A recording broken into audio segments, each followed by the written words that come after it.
What's going on, party people? How you guys doing? Welcome, welcome. Let's get this party started and let's have some freaking fun. So we have best of threes today. I know you guys liked the format the other day, so we're back at it. And I think it's a cool way to show some higher level multiplayer as well, which includes picks and bans and some of the dynamics and seeing players on a wider range of factions as well. All right, so let's get this up here. We need to update the player names because that is from last time. So this is going to be 00, 00, 00, and it's going to be who on the left and right. I didn't see which player was there, so we'll figure it out once we load in. Cool. Yeah, we're doing good. You guys are just in time, man. We're going to be starting with the matches right away because the players have already done all their picks and bans. So should be pretty freaking smooth. So this is going to be Max. Max, we'll just put Max for short. All right, we can make that a little bit more centered there. And then on the other side, he's going to be playing against Attack Speed Enjoyer. Attack Speed.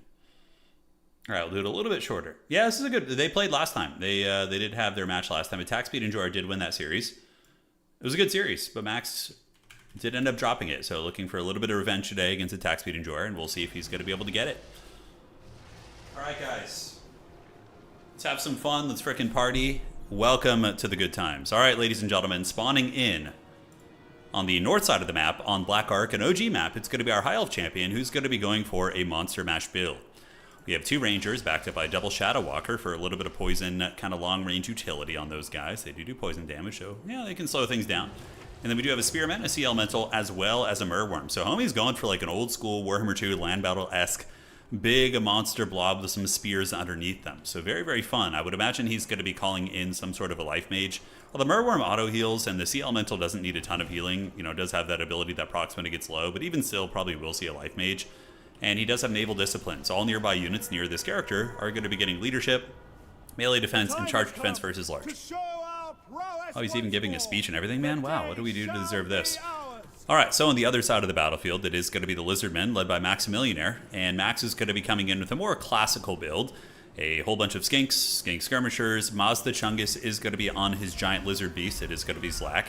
And yeah, Net, he does also have Harmonic Convergence, Apotheosis, pretty standard kit of spells. And Ancient Salamanders are really, really good against High Elves. They're good against elite infantry, so if your opponent comes in with like Phoenix Guard, Swordmasters, White Lines of Grace, they can punish them. And with their 95 armor and 160 range, they can actually creep up on archers and do some decent work as well. And it looks like the Lizards are going to be grabbing the low ground objective. Number 3 is going to be taken by the 3 skink units, and that is going to be the tail of the tape. All right, so the battle is on. Ancient Salamander going to be shooting, throwing up a furball on what appears to be some Rangers. Rangers are loose formation units, though, so they don't care that much about such attacks. And at the end of the day, Attack Speed does come out ahead in that position, simply because the Ancient Sally ate like 15% of its health for that trade there, and it looks like it might be eating a little bit more as well. So, pretty interesting. I mean, the one issue the High Elves are going to be having with their build, of course, is the fact that it can't cover a ton of ground. It's going to be a little bit restricted in that way. And moving up is the Merwookie. Merwookie moves in. It does run over what appears to be 10 or 11 skinks, give or take, so it does run those bad boys over. And is now going to be retreating away while the Razordon hunting packs are going to be screening this bad boy out. So Big Chungus is going to be fleeing the scene. Shadow Walker is doing great work, and honestly, Attack Speed Enjoyer up to a pretty big advantage in terms of trading early in the game. The Ancient Salamander being that smashed up. Yeah, it was only behind on objectives really. So objective 3, it's going to be hard to get this from dinos. You would need probably like a silver helm and a reaver to uproot this many skinks, which is something you can do, you know, a little bit later on. But again, lizardmen do have cold on spear riders, which tend to dominate silver helms as well as reavers. They'll beat up even dragon princes.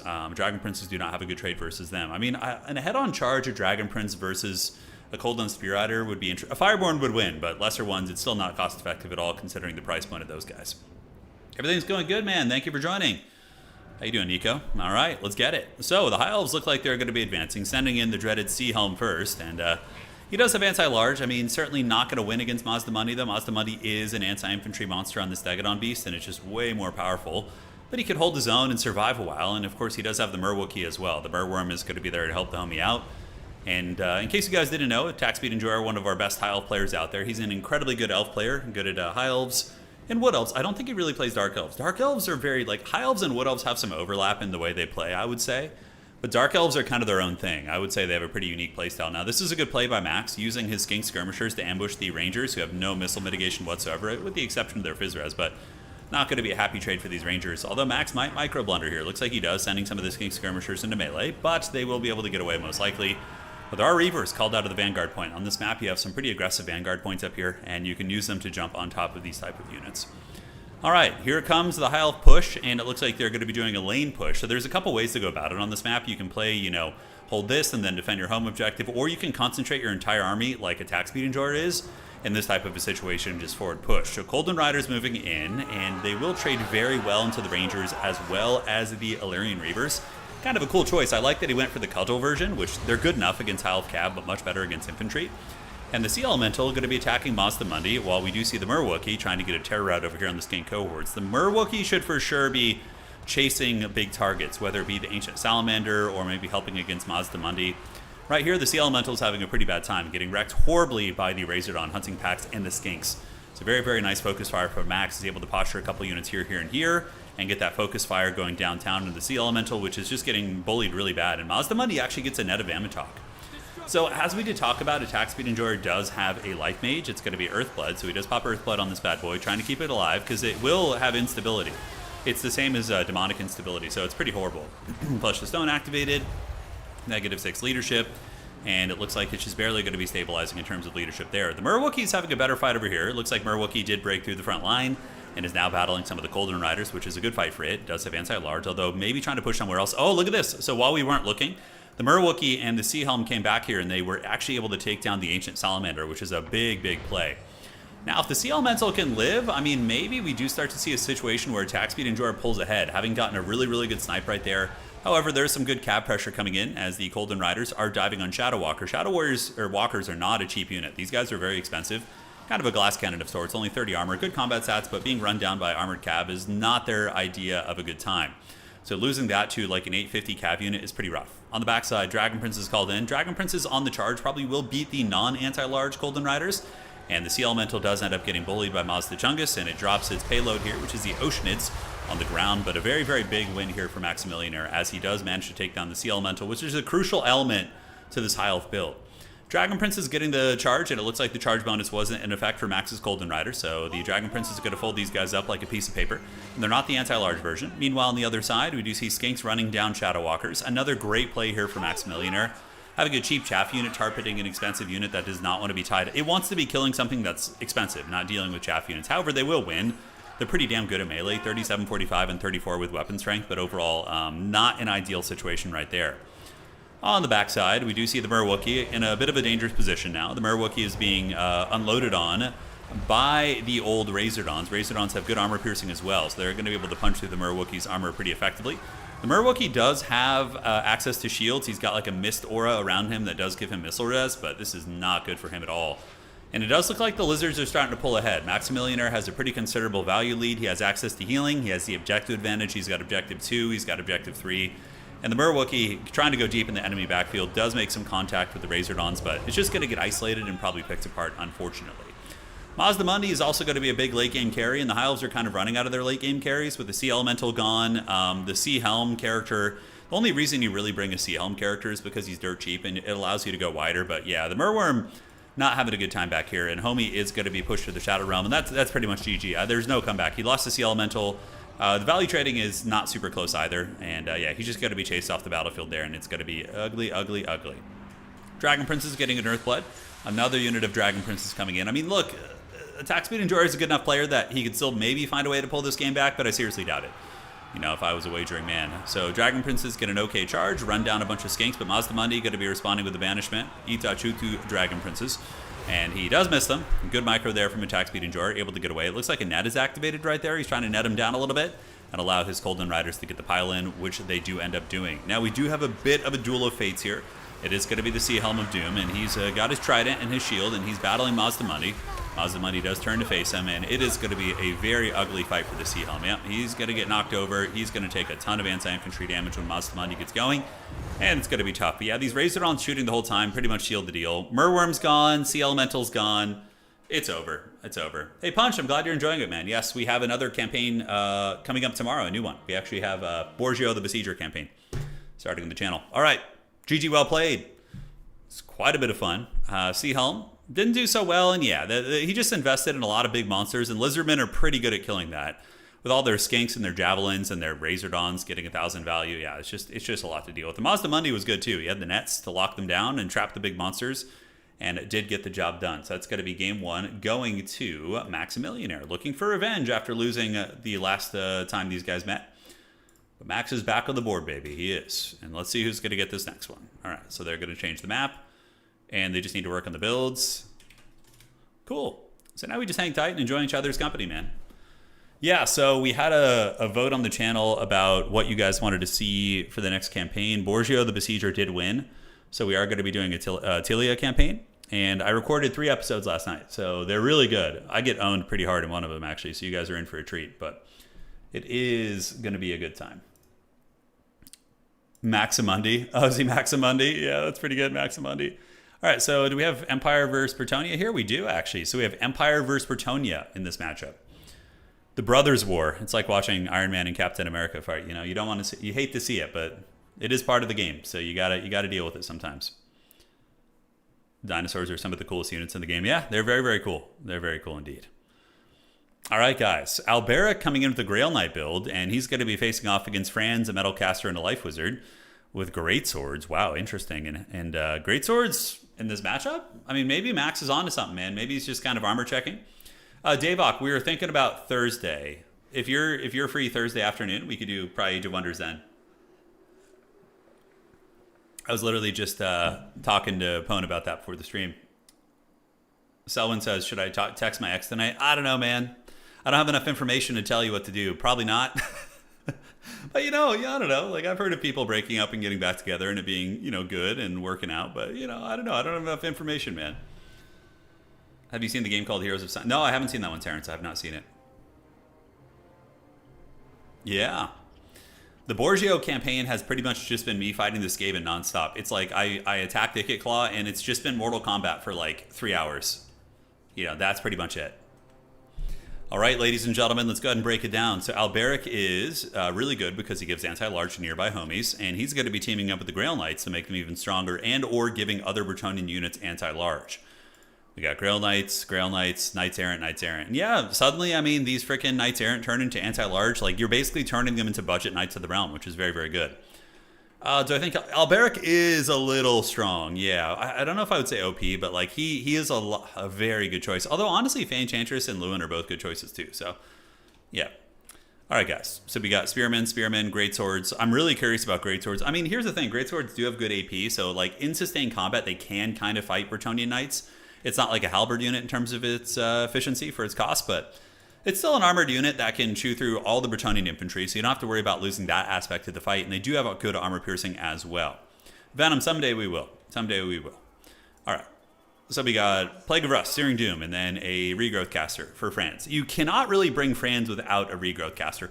Now, I really like Karl Franz in this matchup for one reason, and the one reason is the Green Knight. The Green Knight is a menace, and having Karl Franz to just use his magic damage to take down the Green Knight with Gal Miraz and the Reikland Runefang is very, very good. So, yeah, that's pretty much it. Fun times. I'm really curious about this Greatsword. I mean, this is not something I would do in a million years, but maybe after I see Maximillionaire have success against a top-level player in Attack Speed Enjoyer, I mean, maybe we got something cooking. I don't know. We're going to find out. fasten your seatbelts, and get ready for a good time. So who doesn't love seeing the Prince and Emperor? He's a cool character, obviously, and does pack a big armor-piercing punch, a little bit on the squishier side. Having pretty low melee defense, his armor does carry him a little bit, but if you get surrounded by like Grail Knights or different things like that, it's going to be a little bit ugly. A little bit ugly. For Sigmar, indeed. So the Empire going to be grabbing its units here and here, or maybe doing a consolidated push from this position. Trying to deny the flank here a little bit, make it harder to flank around with Cav, and force the Bretonnians to fight a more head-on fight with their infantry-based army, which is going to be favoring the infantry, obviously.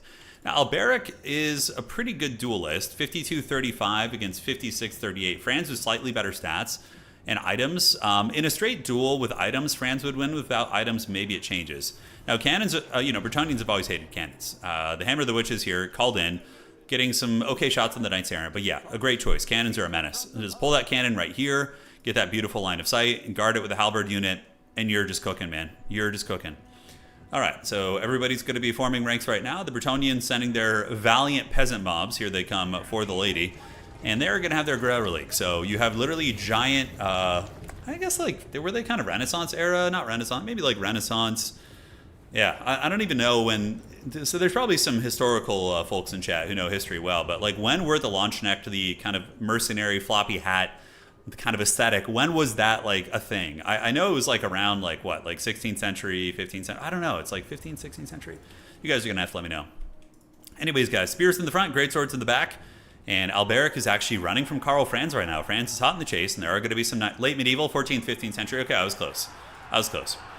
Galmaraz activated, but the cowardly Alberic is gonna be running away. So much for the Bretonnian chivalry and honor. But Spearmen do form ranks. Nice Searing Doom right there on those Knights Errant. Beautiful cast, but we do see a big envelop coming in. And look at the Alpha Strike on the outside. Knights Errant charging into the Halberdiers. The Halberdiers going to be guarding the Hammer of the Witches. But Bretonnia going pretty all in to try and take down this backfield, which makes sense. Nobody wants to be dealing with the cannon as the Bretonnians. Holy shit, look at this, guys. Attack speed enjoyer coming in with like Cav and fully enveloping this Imperial army. Now, Karl Franz is hot in the case and is going to be getting a nice jump and does actually make contact with Alberic here. So Max holding the line. Greatsword's getting folded a little bit on the flank by some of these Grail Knights, but their floppy hats will stand firm. And yeah, I mean, they'll be able to chop through some of these Knights in sustained combat. We'll see how it goes. The Halberdiers, though, are farming value for sure. But they kind of moved off the cannon a little bit. They let the cannon crew get surrounded, so a bit of a blunder by Max there. The Halberds are going to be turning about face, but unfortunately for him, the cannon is going to be in big danger because he moved off here. All right, here comes the Royal Altdorf Griffites, epic anti-large fighters. These guys are really good against Bretonnia, and they will trade super well into a Grail Knight, and they do charge in and chase off the Bretonnian Cav. In the meantime, Karl Franz actually getting smashed up a little bit as well, getting attacked by what appears to be Yeoman and Alberic, and then cycle charged by Knights Errant as well as a Grail Knight. And oh man, that was a close one. Maximilian just barely got back up in the sky here. Is he going to be turning and fighting now? Alberic, what is his wizard? He has a life wizard as well. So we do have a Lord duel, but it looks like Franz going to be a little bit more pragmatic here, going to be running away. And the cannon does actually come back online, so that thing could be defended. Griffites diving into Knights Errant, but going to be surrounded by a lot of chaff units. Halberd support coming in to try and make sure they don't lose that fight. Searing Doom right there as well. And Franz is going to be getting a fat regrowth. And he could turn around and fight Alberic, honestly. He's losing a lot of HP as he runs. Alberic is getting a bunch of chipping damage, but is he going to turn and fight? He is. So Franz turns around, taking the regrowth right there. He is fresh. Alberic is active, so the vigor does favor old Franz. And it looks like Alberic is going to be retreating onto the ground. And is Karl Franz going to be following him into the depths? The cannon, it looks like it got swept offline by some Yeomen and or unsummoned. Grenade launcher is going to be coming out from Maximilianer as well. Objective 3 owned by the Empire. And honestly, these greatswords are not doing badly. I mean, they're kind of just chewing through everything here. You can see some of the Knights are falling as the floppy hats do get into their great weapons. And yeah, they are putting a little bit of hurt down on these elite Knights. I mean, hey, 34 armor piercing is 34 armor piercing. It's still, it's still significant enough. Value trading, Maximilianer is a little bit ahead. Demogryph Knights having a big trade here. The Searing Dooms have been very on point this game, man. And Karl Franz with a heroic swoop in here, going to be activating Galmaraz and having a glorious battle here with Alberic. And it does look like Alberic is going to be forced to retreat once again, taking a couple big shots from the Galmaraz, which is 663 weapon strength and anti-large bonus as well. And yeah, the thing about greatswords is they can kind of function like a halberd unit in a way, but they also have a lot of armor. So like peasant archers and low tier cav units, cycle charging them won't be as effective. It's honestly not bad. Yeah, I'm kind of interested in the style. Taking some notes, man. A lot of greatswords still active on the field. The Grail Knight's going to be charging in. doing a little bit of damage here, but at the end of the day, they'll probably end up losing that fight if they stay. The Prince and Emperor establishing who the true Giga Chad of the old world is, and is going to be chasing down Alberic. Alberic pops Heroic Killing Blow. But Franz has a pretty big HP advantage and is connecting very effectively. Granted, taking some damage on the return. Knights Errant getting Flesh of Stone piling in. Franz a little bit low. He's going to want a regrowth here soon. However, the Empire has been splitting its Winds of Magic pretty heavily. Ooh, 17 Grail Knights is a lot. That's a lot of damage coming in. The Grail Knights get in. Franz getting smashed up a little bit. Great micro by Attack Speed Enjoyer. Reikland Runefang active, and he's fighting to the bitter end here. Both of these characters are. Karl Franz at about 800 HP, and it looks like he's just spam clicking, trying to catch Homeboy. But there's Grail Knights up on his case, and they are going to be turning the tide of that fight for sure. On the outside, Sterling's Revenge called in, going to be shooting those Knights Errant to the edge of the battlefield. Franz is wavering, sitting at 1 leadership right now because he's being attacked by a Damsel and by Grail Knights. And Maximilianaire is going to have to retreat here, and it does look like Alberic and Attack Speed Enjoyer are able to weasel away. Attack Speed Enjoyer has pretty freaking insane micro. He really, really does. It's very stressful to play against. Great Swords and State Troopers at the ready, and Grenade Launchers are here. The Empire is winning most of the fighting, except the Lord fight obviously being a little bit precarious. Franz probably has one more regrowth in him. He's going to run, but will for sure rally unless something chases him. Here comes the Floppy Hats of Doom. So here they are. It's going to be the Sterling's Revenge, and they do have good armor-piercing shots, so they're going to draw their pistols, and I would imagine, assuming there's not any friendly Imperials in the way, rip a shot, and there they go. Pistol shots at the ready, doing 300-400 damage right there. Not bad at all, and Attack Speed Enjoyer does notice this, and is going to be trying to dodge it, but does eat a bit. And Franz will probably rally in the next, like, 7 or 8 seconds. I don't think he's going to run off the edge. I'd be pretty surprised, to be honest, but we'll see. All right, Empire Knights running down the last of the Grail Knights here. Alberic hunting down the characters. The Imperials do have their clutches on the objectives. And the Prince and Emperor does rally, so Homie's going to fly back in, and he is going to be getting that fat regrowth, which he should then be able to bully Alberic. We'll have to see. Yeah, so the Jade Wizard is here. The Jade Wizard is running towards Karl Franz right now. And I would be really surprised if there wasn't a regrowth on the table. Like, he's got to have the Winds of Magic for it. Empire Knight's trying to keep Alberic on the ground. Foe Seeker activated, but he is eating some charges in the back as well. And what do we got on this point? Yeah, a little bit of mobility. Some Knights of the Realm attacking into Empire State Troopers who are fully surrounded. Great Swords hanging on that point as well. And Franz, is he going to be getting a regrowth? He might not have the Winds of Magic, which I'd be pretty surprised to see, but maybe he doesn't. Empire Knights get countercharged by Knights Errant. That will favor Empire Knights, especially in their current health. Grenade Launchers coming over to... Ooh, nice Grenade Launcher volley. Damn, dude, they got baptized.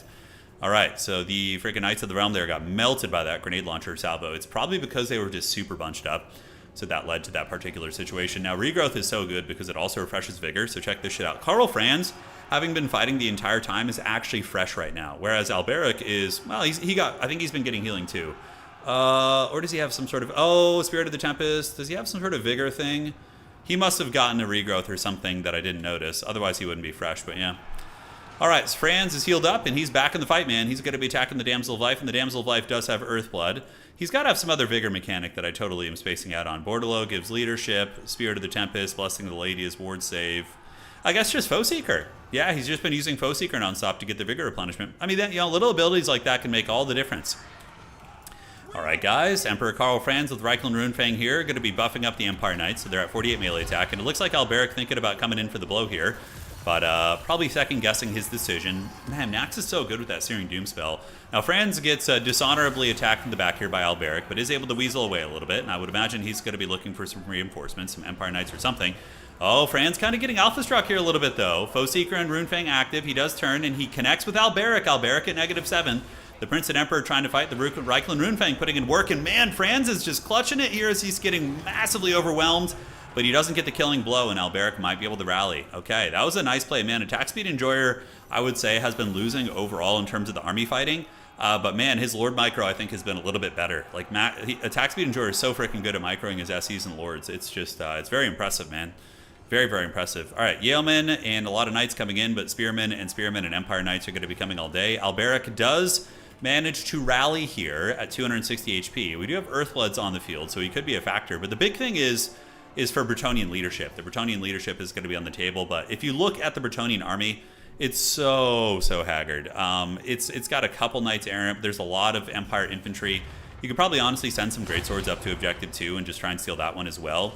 Another Searing Doom is going to be activated, and Alberic got a little bit too close and is making a run for the edge of the battlefield. And is he going to get there? He's wavering, broken still. Nope, actually broken, okay. And good night, sweet prince. There you go. We will see you on the other side. So now Bretonnia is negative 16 leadership as well, with their lord having fled. It's the same penalty as a lord having been slain. Elsewhere on the battlefield, great swords and spearmen stand to the ready, and victory for the Empire. Now we got what appears to be a 2-0 for Max with his greatsword build, dude. Who would have thought? That is something that I would not have seen coming a million miles away. But the greatswords held very firm. They fought to the bitter end of the game, and they honestly all just about paid for themselves. I'm very impressed. And the metal caster, he so basically used 2 regrowths, or 3 maybe. I think it was 2, and then the rest of it was Searing Dooms, which were very clean. And yeah, the cannon's good. Royal Altdorf Graphites, very, very clean. Very clean stuff. Yeah, GG, well played, guys. Fun match. Value on Alberic, 2,600. Grail Knights got 2,000 and 1,500 there, so not bad either. And ladies and gentlemen, that is going to be the first round. So let me go talk to the homies, and we are going to be moving on. Well played to Maximillionaire, getting revenge. He wins 2-0 this time. Last time, Attack Speed did win 2-0. So now it is done. Okay, so next up, we're going to be having Torreson versus Gondola the Patient. Versus Torreson. You two ready? All right, let's get that. Welcome to Astalia. Yeah. Good times, man. How you guys been? You guys all right? Life's treating you well? Sure hope so. Pretty cool getting a best of 3 done. And yeah, I think we'll do that for future big tournaments as well. Have people like pre-draft all their matches. It's way, way quicker. My goodness.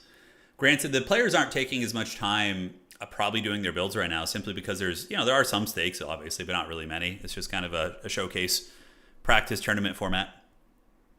All right. So the boys are ready. Let's go join this other lobby here, and we're going to find it. Let's refresh. This is going to be Torreson's lobby, Uno, dos, tres, cuatro, cinco, seis. And here we are. All right. So let's update the scores. It's going to be 0-0. Oops, we need a little dash in between those. And then player 1 is going to be Torreson. Oh, by the way, Gondola has like the most fun Chaos playstyle. It is so fun. You guys are going to love it. He's probably going to go like Mass Chosen with Festus or some shit. It's always a good time. Oh, shit, no. Doom Knights. Okay, that's still a pretty cool build. It's a little bit more meta, actually. Looks like he's trying to win. Yeah. Grease's Goldtooth, though. Grease's is going to be a menace. I mean, Grease's kind of beats everything that we see in this army. Obviously, he has to catch them, so... Yeah, pre-draft plus replays. I think live is a little bit more fun than replays, though. I've always felt that way about tournaments. Like, we've done some big tournaments via replays when we have, like, lag concerns and things like that. But I generally think that doing it via... or live games is just way more exciting. It's way more fun. I don't know how you guys feel. Let me know. Be interested in any feedback you guys got. All right. Let's break it down. See what's cooking. All right, so for the Ogre Kingdoms, it's going to be Noblars, and I'm genuinely surprised there's no Pigback Riders for Torreson, but going to be going for Noblars and Ogre Bulls with Flingers in the back. Flingers are kind of a light counterattack against Marauder Horseman spam. Because they're dirt cheap, you don't want to die. They're not really worth diving, and they can keep Marauder Horsemen in check. So very, very nice. And yeah, I mean, Big Chungus Greasus, man. Here's the thing: he's like, if this fat kid can get his hands on the metaphorical piece of cake, he's gonna eat the shit out of it, But the thing is, it's hard for him to get his hands on things, Yes. So that's gonna be that. Now on the other side of the battlefield, guys, we do have a big old Chaos army. It's going to be Knights of Immolation and Doom Knights as well. Chaos Sword of Tzeentch, who's going to be here with Colossal Strike. So yeah, 2 anti-large units. I mean, Doom Knights do have anti-large, so if they can wreck Ogre Bulls or Saber Tusks in the mobility fight, they do kind of struggle against like the more armored big things like Mournfang Cab or Crushers, but they can do some work. We got Marauders and Forsaken. Forsaken just uber cost effective. They can kind of fight everything. And a couple of Marauder Horsemen on the outside, and a Disc Master of Tzeentch is going to be there, like I said, just with Colossal Strike for a little bit of anti-large. So we'll see what The Rock is cooking. We will see if he's going to be able to get it done. And once again, I want to thank you guys all for joining tonight. It's going to be a fun stream. And here we go. Oh, dude, I was thinking about the other day, like how miserable some of those tournaments in Warhammer 2 were back. Because in Warhammer 2, I don't know, I think we had more high-level players that had like terrible connections and PCs playing. Dude, I was like vividly remembering some experiences where I was just like so frustrated and like these like we casting like a 25-minute long game when it was lagging and it would be like 40 minutes. You're like, oh, just end me, bro, just end me. But yeah, those were some fun times. You know, those are like how like in a lot of like early sports they have like what's called the pioneer era where everything's like kind of janky and haggard. That was basically like early Total War competitive. It was like janky, it was haggard. We had to make rules to even make it playable because the game was so like poorly done for multiplayer back then, you know? Yeah, it was just pure misery. Oh my god, I don't miss like attack rules and all that kind of stuff at all. Just not at all. All right, so what do we got cooking? Doom Knights are here, and they are going to be circling about, trying to stay away from Greasus. You'll notice that Greasus is kind of trying to stay in between the Doom Knights because he does have a rampage ability. Everyone has their price. So if you get too close to Greasus, he's going to be able to rampage you onto the ground, and you're going to be having a very, very bad time. Now, Ogre Bull's into Forsaken. I think Forsaken probably win that fight, although the dual weapon Bull might be able to win. It's hard to say. With Noblars in, for sure, going to be a little bit better, but the Doom Knights do decide to Alpha Strike here. Greasus is waddling on his mobility scooter as fast as he can. On the backside, the Warriors of Chaos and Gondola have been able to grab it with a couple Horsemen and Hellstrider support as well. So Greasus Goldtooth coming on in, and we do see the Ogre Bulls get away there. Meanwhile, the Doom Knights helping to drag down what appears to be some Noblars. And Knights of Immolation dropping their payload here from Gondola on Torsen's Flingers. Kind of cute. And now they're going to be charging into the back of the Noblars here, but you better watch out, dude. Greasus is coming. He's coming. He is on his way over, guys, and he's gonna rampage you if you're not careful. People forget Greasus exists, and then he comes in and rampages you. Oh, is he dropping it? He uses the cash cascade, and now, homies, everyone has their price. Oh shit, dude, the fat kid's got the cake, and now he gets in, and he's gonna be attacking this Chaos Lord of Tzeentch, and the Chaos Lord is gonna get his ass kicked pretty bad. Oh my god. Oh, Greasus, 931 weapon strength. Goddamn, dude, he's baptizing this Chaos Lord in meat, bro. Look at this. This Chaos Lord's getting it so freaking bad. And monstrous impact, so he's not able to escape. I'm telling you, once Greasus gets his piece of cake, he doesn't let it go. So he rampages this Chaos Lord, gets him down to pretty much near death, and if he gets one more hit, oh my god, Greasus is actually faster than him! But he is able to get back up in the sky, which is very lucky. But he did get hit one more time on the way out, and is pretty much going to be a non-factor going forward. He'll come in, he'll pop in, but he's not going to have a good time. All right, guys, elsewhere here, we do see some Blood Vultures coming in. Good choice from the Ogre Kingdoms to try and intercept these Marauder Horsemen and reclaim the ground. We also see the Flying Taco special. It's going to be the Sky Striders. So Sky Striders are going to be very nice here. There's not really much in this Chaos build that's going to be able to effectively fight them, so I do think that's a good choice. So Greasus got the job done, dude. He laid the beating down on that Chaos Lord of Tzeentch, man. That guy is running for the hills, as Greasus is now going to be attacking into Forsaken. You guys think Greasus is a pure joke, and he was for a long time, but he's actually been seeing meta play. We saw Greasus used twice in the recent World Championships, and he won both games. Greasus was 100% win rate in the most recent World Championship, so that is that. All right, Sky Striders retreating back. They don't want to be fighting all these units unsupported, I suppose, and they are getting afflicted by Spirit Leech as well. They can smash up Doom Knights pretty good, though, and the one thing that the Ogres need to worry about is the objectives. They're really, really behind on points. I mean, they haven't even gotten a single point on the board yet. So the Ogres need to find a way to get on the point objectives, which is hard with Gondola's playstyle because Gondola's got all these freaking Doom Knights and mobility pieces and like Hellstriders. So every time you go and try and secure an objective, you know, there's something intercepting you and cutting you off like Hellstriders. And yeah, it's just tough.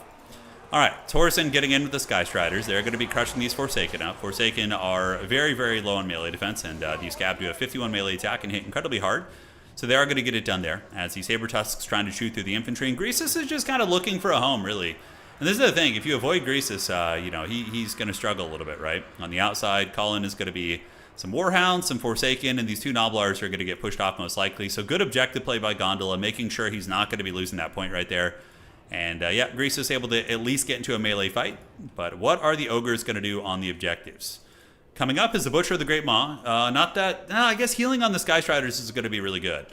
Flingers over here, throwing and flinging into what appears to be Marauder Horsemen. So they are peppering those bad boys down. Not bad at all.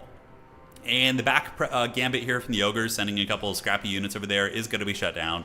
Ogre Bulls with dual weapons will go out on their shields, but they're going to end up losing in the end of the Forsaken, especially if some Marauder Horsemen do come over there. So the Ogres, are they in the process of getting their back objective back? We do see more Ogre Bulls with dual weapons coming out. The Ogres are definitely winning the value trading, probably, but man, oh man, are they getting crushed. And it's not winning by enough to like start steamrolling, you know, which is tough. Cav coming in, Noblar Flingers going to pay the price. The great part about Noblar Flingers is they're basically like a Bretonnian peasant. They're dirt cheap, so losing them isn't really that big of a deal. And they always come back. They come back with a little bit of health, and they're very obnoxious to deal with for sure. All right, so Greasy and company advancing up at the point with the Troll Guts going down to the... Oh, man. Sky Striders are back up to full health now, guys. That's brutal. And, yeah, they're going to make very quick work of the Trolls. This is where Gondola could start to lose momentum. Letting a Troll unit get caught and also having your Chaos Sorcerer getting frostbitten and caught is very, very dangerous. And, whoa, what is he doing? No! Man, big blunder here by Torsen.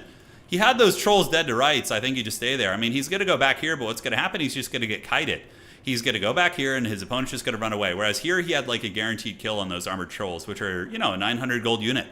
A bit of a blunderooski right there. We're going to see if he's going to be able to get anything out of it. The Sky Striders do jump on the Feral Man score. Nice. And if they can rampage that, that will be very good. Extra ingredients activated. And are the ogres going to be making any play for their own backpoint? Just sending stuff to the middle, really. Yeah, they need to start focusing the objectives, man. Torsen needs to send like 2 or 3 ogre bulls over to the flanks and try and get that. He's got to play that game. Otherwise, he's just going to lose on points. All right, Feral Manscore here, eating a lot of anti-large attacks from Greasus, who does use Everyone Has Their Price. Everybody here is rampaged and trapped, and Scott... Oh, and he gets the Knights of Immolation, too. That's actually really big. Now Sky Striders are going to feast, Greasus is going to feast, and things are going to be quite good for him there. But I don't think he's getting it quick enough, man. He needs to get that back point. Really needs to prioritize that. Currently, we do see Swordston sitting on about 1,000 supplies. So, yeah, he's going to need to get a couple bulls over there and start playing the points. He's just, like, kind of playing a little bit of land battle here and just kind of value trading in the middle, which... He's winning, but not by that much. Like, he is beating Gondola in the fight, but Gondola is losing the fight because he's playing the objectives. Like, that's why. Like, the ogres are committing everything to value trading and not really committing anything to playing the points. So, he's got to know that. You know, I'm surprised he's not, like, attempting to start on the objectives. We do see a couple Noblars, Pigback Riders coming up. Pigback Riders would have been good a long time ago. There, they do clear out those Knights of Immolation, so very, very nice pick right there. A couple Hound units for the Warriors of Chaos are nibbling on the backside. And it does look like just battlefield control. It's right now basically Gondola is playing like an Esper control deck against like a Gruul aggro deck that just like can't get there. You know, it's like it's late game. The Gruul deck is running out of steam. Esper control is starting to, you know, prep some infinite combos and just obnoxious stacks effects. That's basically what's happening right now. All right, a couple Pigback Riders on their way out, and we are going to be seeing a big old pit fight going down. Sky Striders have been doing great, though, man. I mean, 2,500 value in them, fully surrounded, but they didn't hear no bell. Still going. Greasus has a nice little buff also that he can do. Pigback Riders heading over to the middle, and where are the ogres playing? Are they playing anything out here? Not really. They're not doing it, and yeah. I mean, they're just going to get swarmed here. It looks like Gondola is actually going to take over the fighting, too. Gondola catches him a little bit out of position and just gets a huge surround on him with all these Hellstriders and Doom Knights. Folds up the Sky Striders with just sheer numbers. We do see the Butcher. Oh, Doom and Darkness. Badass, dude. Using a Doom and Darkness bomb to break them. That was cool as shit. And we do see Greasus still fighting with the Butcher, but that's pretty much it. And everything else is going to get run down. So there was a time where Ogres were winning on value, but that trade, I think, just crushed them. And now they're behind on value, I would say, even with healing. And yeah, that's got to be game right there. A couple Ogres on their way in, but that's going to be victory for Gondola, the patient here. Victory for the Kazag. Yes, yes. All right. Good game, man. That was a great match. I know it wasn't back and forth on points, but it had some really fun Greasus moments, which is, I think, worth the price of admission. Victory in game 1 for Gondola the Patient. Are any of the fantasy demons like Scarbrand also in 40k? Yeah, they are. They literally are. I'm pretty sure like the greater demons are like a lot of them are the same in both settings, or at least they used to be. Yeah, I think most of the greater demons are also in 40k. Yeah, I know Scarbrand is, and Be'lakor is. Yeah, so they just overlap, which is pretty funny. So if you have the model, you can double tap the game a little bit, which is fun. Greasus got 1,600. That was pretty much in the beginning of the game. Yeah. GG. And yeah, really, really good mobility build. Basically playing the Warriors of Chaos like the Mongols, like hit and run, force your opponent to overextend and try and play the resource points and, you know, punch them in the face. All right, all right. So now we're on game 2, and we will see what the homies are going to be doing in this best of 3 showdown. Checking here. All right, thank you, thank you. And we'll see who's going to win this match. Thanks, guys, for joining tonight. We are on round 2. We had one best of 3 before this. It was pretty quick, but a very good one nonetheless. It was a really fun series between Maximilianer and Attack Speed Enjoyer. And Gondola now going to be coming in with Vampire Counts against Wood Elves. Oh, this is a fun one. Yeah, 2 S-tier factions duking it out. These are 2 big dogs. Be interesting to see how they overlap in Total War 40k. Like, if Scarbrand's just going to look even more... I think that Chaos Demons will probably not come into Total War Warhammer 40k for a long time. And I have a suspicion that This is a conspiracy theory. There's no evidence or no grounds to this. But I think that the demons are going to be incorporated into the god-specific factions instead of having their own faction for a long time. So you're going to see like Death Guard, you're going to see Emperor's Children, Thousand Sons, World Eaters, and they're going to have the demons mixed in with those factions, just like they are here. So that means that they won't have to worry about having like greater demon lords outside of the Primarchs, like have them overlap in two settings. Iron Warriors will come. Eventually, we're going to get everything, guys. It's going to be... How's the Hound... Oh, yeah. We found a place we might be able to move. So we're going to be checking it out this next weekend and seeing what's up. But that's my conspiracy theory. I think they're going to do that. Because like, they kind of are already like showing signs of doing that for tabletop as well. But yeah. Vampire counts Wood Elves, guys. Let us get it and let us have some fun.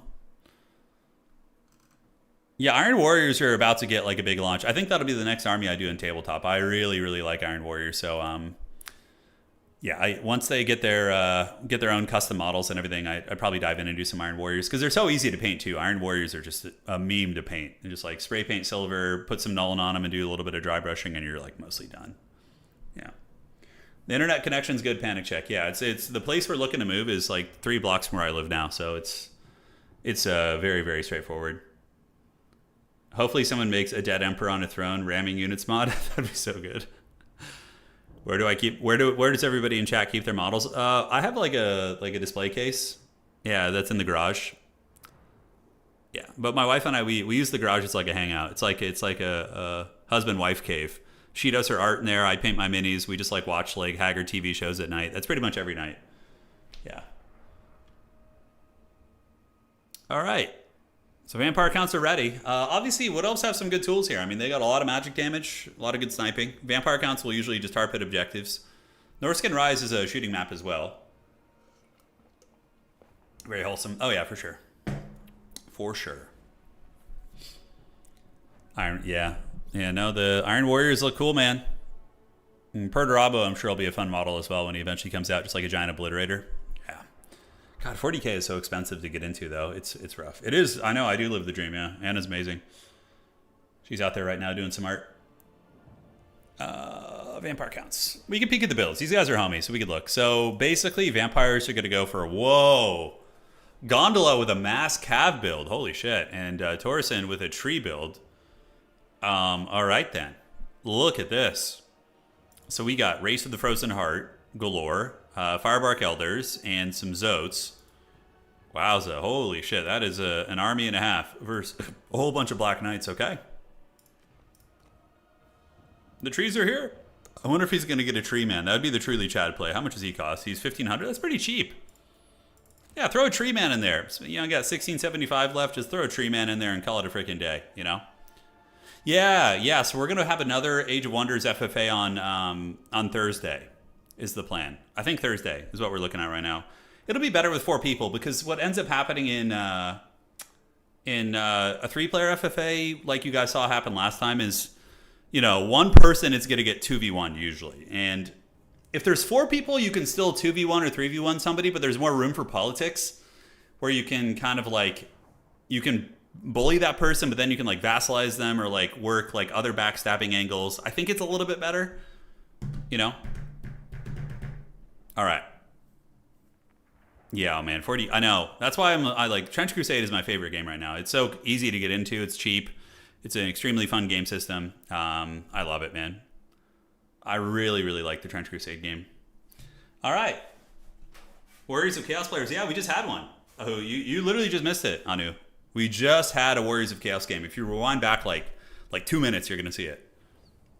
All right. Welcome to game 2 in this series, ladies and gentlemen. It's going to be Gondola the Patient versus Torsen.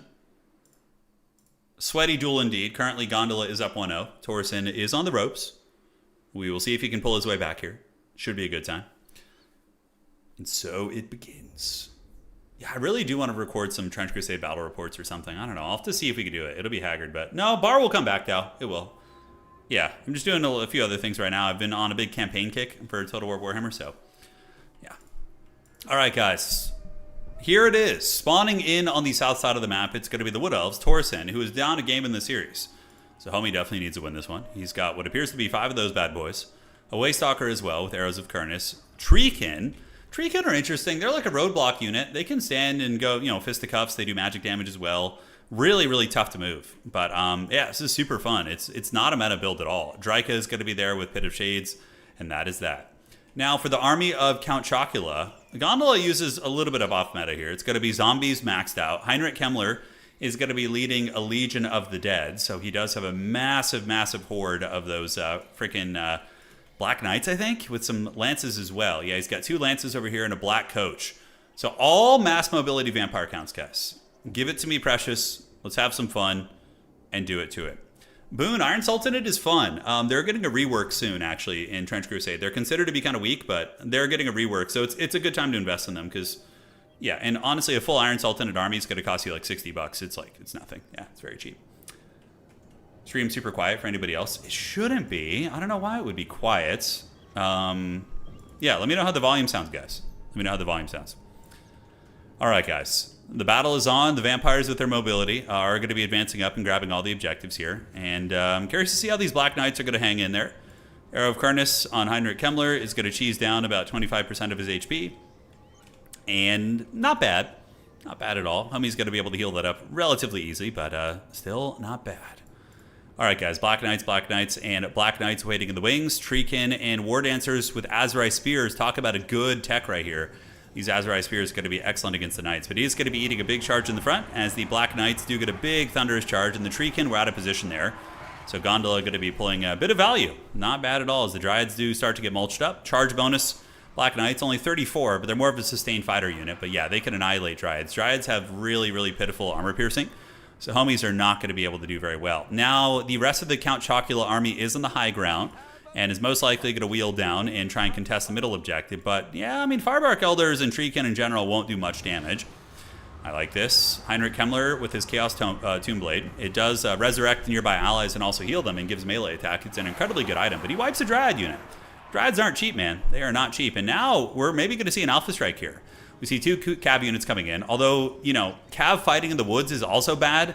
But fighting Azurai Spears in the woods is pretty disastrous, although they were not braced, so they end up eating a bit of a charge bonus right there. And Heinrich Kemmler is going to come across, and we will see how these Black Knights do. Azurai Spears do pop Storm of Blades to give them a melee attack bonus. I think that probably was not the right direction, probably keeping the melee defense higher rather than the attack. Could be a little bit wrong, but we'll see. Heinrich Kemmler cackling while the rest of the Count Chocula army is coming down from the hills.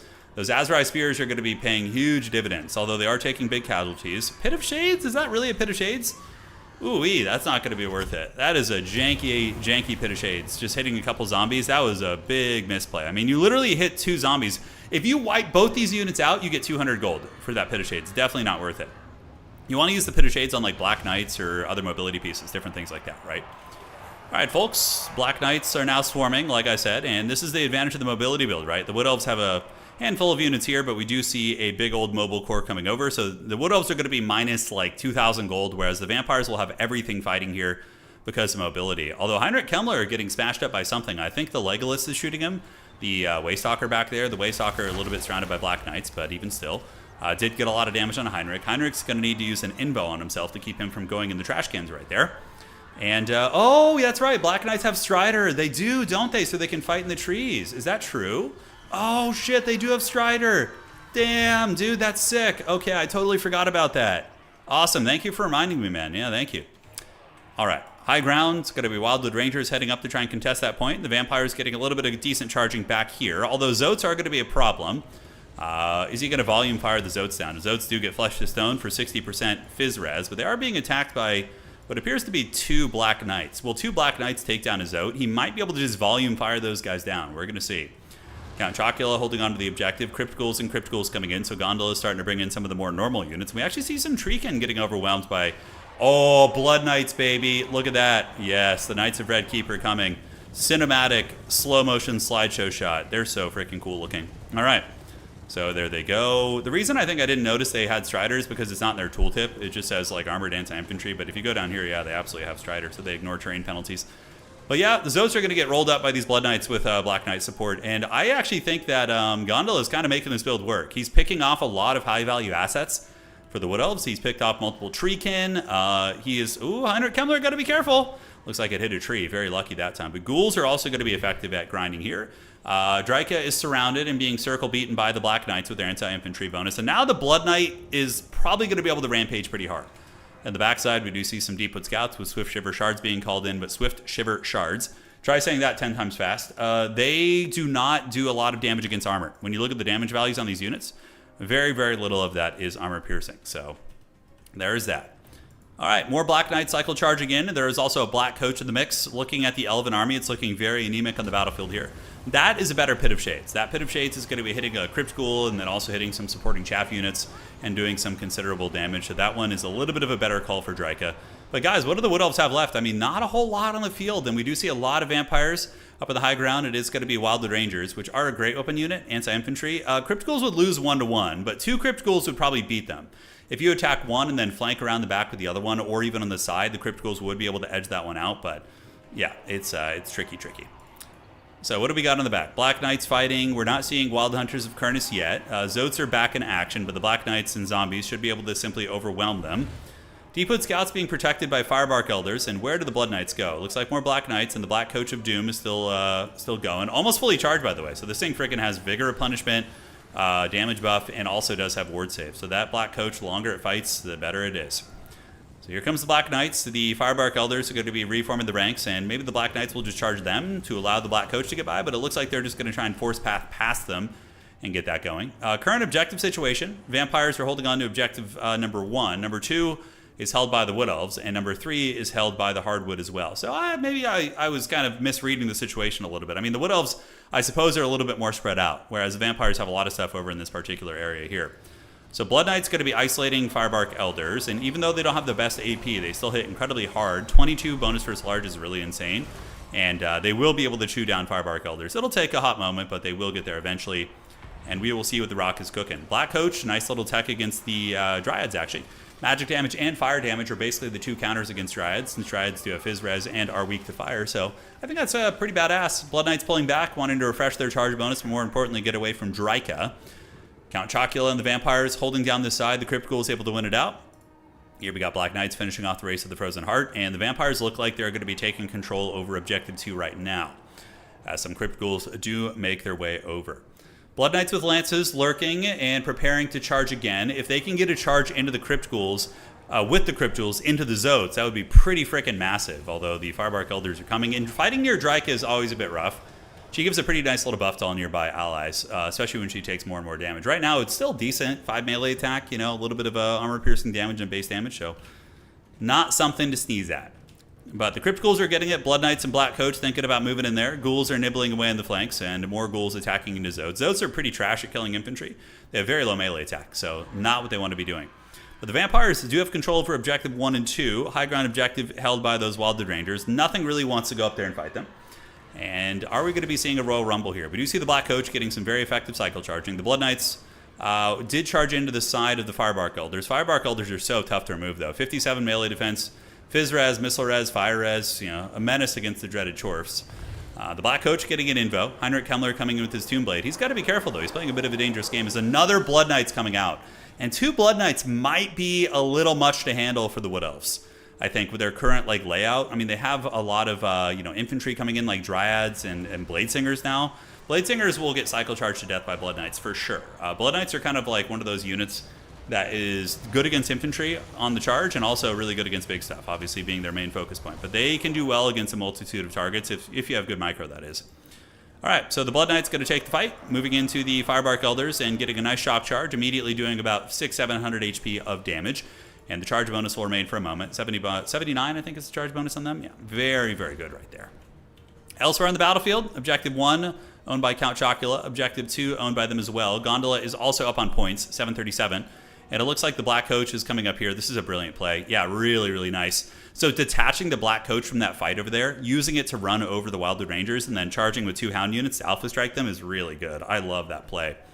Back in the epicenter of combat, Blood Knights fighting tooth and nail right here, and it looks like another unit of Blood Knights is getting healed, while Black Knights are pouring in.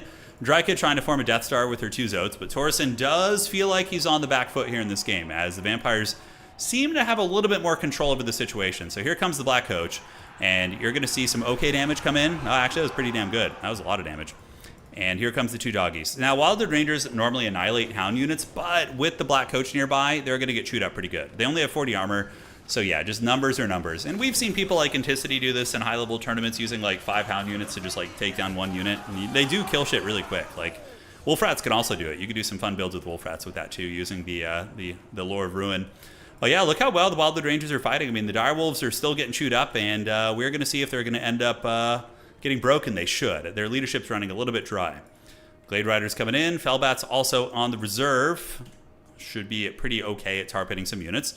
And on this side, the Firebark Elders and the Zotes kind of running out of gas a little bit, while the Blood Knights in the backfield continue cycle charging whatever they can. Bladesingers might be able to make a bit of a difference, but a triple cap here would be pretty freaking disastrous for the hardwood. But yeah, those Wildwood Rangers, man, the fact that they have immune psychology, pretty big. So that means that the Black Coach isn't going to terror out them, and the Fellbats can try and come in and help. We'll see if it matters. Dire Pack with their anti-large attacks doing very, very good against the Glade Riders, but Wood Elves have really good mobile response pieces as well. So those bad boys are coming in, and it looks like the Fellbats are just going to tar pit them and try and slow their roll a little bit, as the Black Coach still not able to get this objective. I mean, holding this objective does kind of keep the Wood Elves in the game a little bit. You know, Torsen is pulling ahead in value as the game goes on. But if he loses this objective, I think he'd be kind of cooked. But it looks like he does manage to get the Glade Riders on the point just in time, and is going to be giving him a self-fighting chance now, because now Bladesinger's in the middle. Bladesingers are pretty good grinding pieces. The Black Knights going to be surging forth and running down the Deepwood Scouts. They look so cool. I love this. The Barrow Legion, I think, has one of the coolest paint schemes. If I were to do a Vampire Count army, I'd for sure do something similar. All right, big charge right there, and down goes the Deepwood Scouts. So no longer will their shards shiver. Back on the flank point, objective 1, held by the Vampires, pretty okay. But the Wood Elves are getting a little bit of ground back, and this is late game Dryka, right? Dryka giving 11 melee attack to everything is so obscene. So the fact that the Vampires are fighting in a blob fight against like this disgusting Dryka brick is a big problem, honestly. And it might be, you know, beneficial for them to go to a side point. Like, instead of fighting here, they can maneuver to the high ground with all their units, try and take that with a couple Blood Knights. It's getting a little bit sketchy. Fighting that Dryka blob is going to let the Wood Elves value trade you very hard. And you can see Torsen has pulled a big value lead from doing that. Fellbats grinded down. The Black Coach is crumbling. The Elven Cav. And dude, the Giga Chad Wildwood Rangers. Man, even after that big Alpha Strike, still going strong, man. Still going strong. Back in the pits, what do we have? We have Eternal Guard, and we do also have some Bladesingers waiting there. More and more Zombos are cruising over, and Black Knights are now going to be heading up to the high ground. This is the correct play for Gondola. Keep him interested here with some zombies. This is, yeah, exactly this. Couple zombies go tar pit and just like sacrifice themselves. This is only 400 gold, okay? And then you come over here with a couple units, defend this, and then take the rest of your forces up to the high ground with Heinrich Kemmler. And yeah, these Black Knights and the remnants of these Black Knights with lances are going to make very quick work of this Elven army. The Elves here are all just Glade Riders and trash units, and Heinrich Kemmler is also going to be providing the buffs with the Tomb Blade, so he'll resurrect people, and it does look like the Direwolves are going to be on their way in. So there you freaking go, guys. Royal Rumble is on. The surround is here, and the Black Knights are chewing through them. All right. Really, really good game, man. This has been super cool dynamic. Like a Wood Elf tree build versus like a mass mobility Vampire Count build with like Black Knights and Blood Knights. I mean, it doesn't get much cooler than that.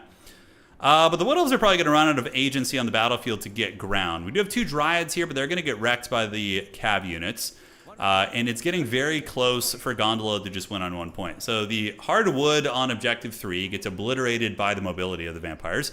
Dire Pack, Black Knights, and all those homies do it. And like Dryka can fight and cause problems. Look at this. This is such good play by Gondola. You notice how he's positioning his zombies? This is so good.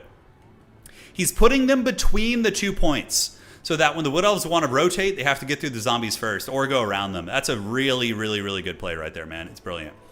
Colin's going to be Bladesingers. He's going to have to hurry, though, man. That high ground point. And this is also another really high-level tactic we're seeing by Gondola. He's leaving 2 hound units in the woods here, so people will forget about these things. His opponent's going to see all this. He's going to forget these 2 hounds are here. He'll send something to try and grab this, and then the 2 hounds can pop out. I mean, honestly, really, really brilliant stuff. Like, between the zombie positioning and the hiding in the woods there, I think that is very, very good. All right, so the Wood Elves are going to go for a big Alpha Strike on this point, but what they don't realize is they're going to have to get a triple cap. And you see what I'm saying? Yeah, they're already doing it. They're sending some Dryads in there to try and get that point, and the Vampires calling some Crypt Ghouls, knowing that they can win on Helm's Deep. So, yeah, this is probably where, if the Elves are able to get the other objective, the Vampires can just pull all their Cav and mobility back here and win on 1 point here. So I think that will be the game plan. Pit of Shades activated. Nice Pit of Shades there. Really, really good one there by Torsen. That's brilliant. Here in the front, Blood Knights charging into the Blade Singers, getting a nice charge. Charge bonus of 59 right now. They're a little bit beat up. But the Blade Singers do lose a shit ton of HP to the shock bonus of those Blood Knights. And that's what I'm saying about Blood Knights. You know, they're what Dragon Princes wish they were. Dragon Princes are like, I wish I had a bonus first large. I guess we have to pay for an RR to get one. But the mass mobility is on its way over. The Black Coach still alive. Heinrich Kemmler is still cackling all the way to the bank. And the Wood Elves are going for a desperation capture up here as the Wraiths are coming in. Wraiths of the Frozen Heart will smash Crypt Ghouls in combat. But with Hound support, it's a bit of a different story. The Dire Pack and the Dire Wolves flanking on those Dryads will change the dynamic of that battle. All right, I think this is just game over, though. The Wood Elves tried a bit of a desperate attempt over here, but look at this. The Blood Knights and these other Blood Knights here fold up the expensive Blade Singers. Although the Blade Singers do kill a lot of models on the way out, despite being 2v1. Very nice performance from them. About 1,000 value on that fight right there. The Blood Knights are so hot right now, they are. Yeah, they're doing great. And yeah, I don't see too many avenues of a comeback here. We see Dryads, we see Fellbats. You send the Crypt Ghouls in, you flank them with the dogs. Yeah, brilliant. So he's going around the outsides, look at that. And we're going to be seeing the Crypt Ghouls move in.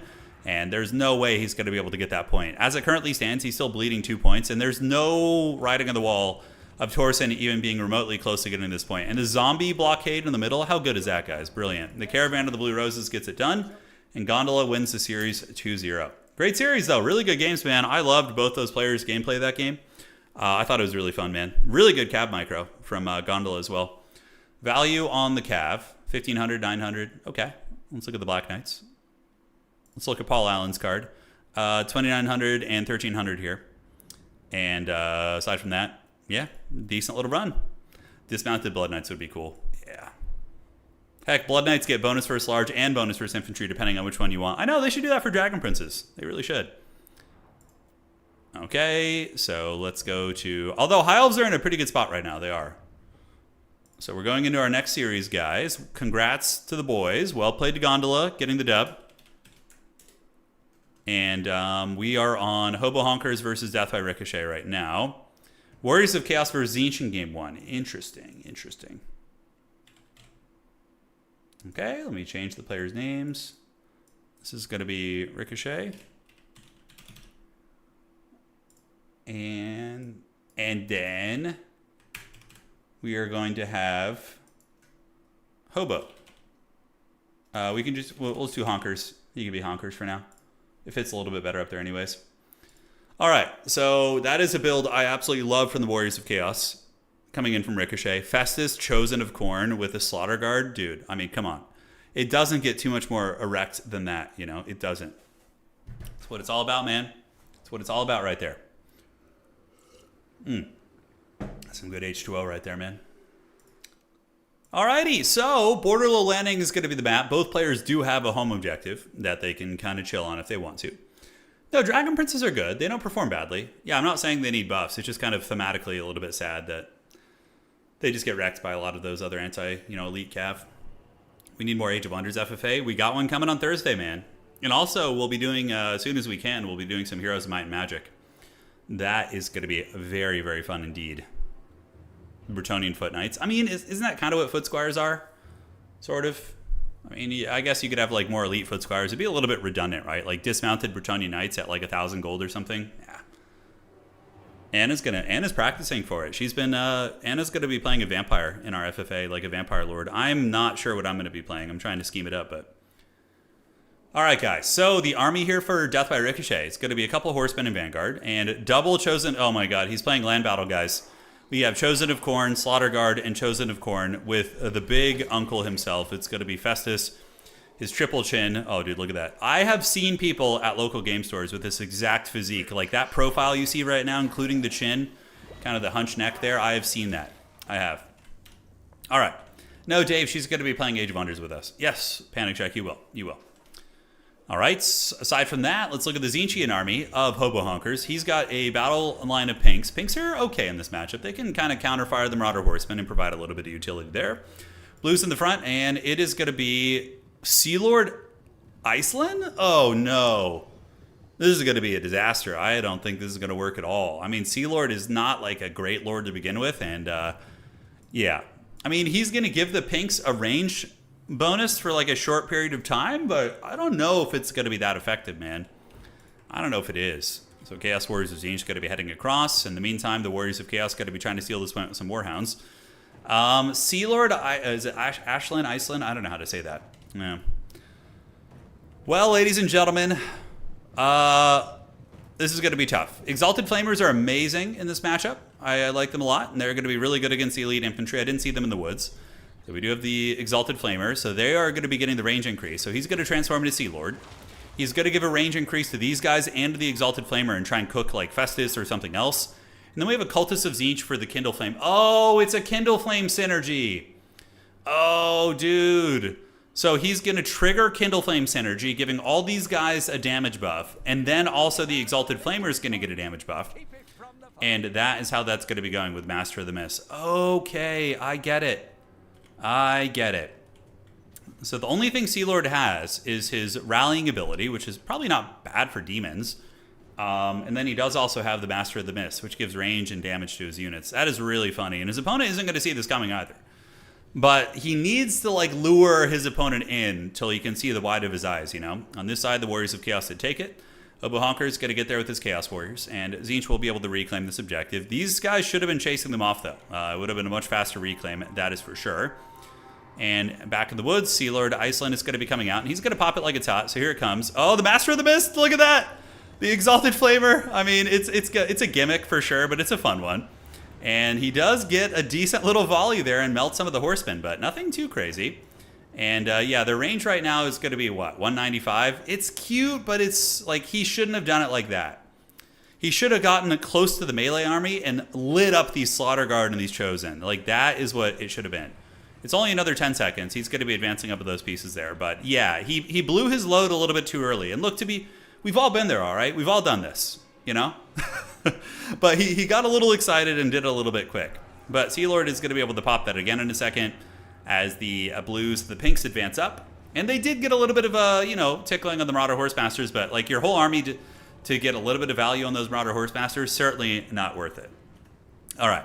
So Sea Lord coming out of the tree with the Cultists, and the Forsaken of Chaos, actually, we're watching them as well. So we do have some Chaos Forsaken coming out of the trees there.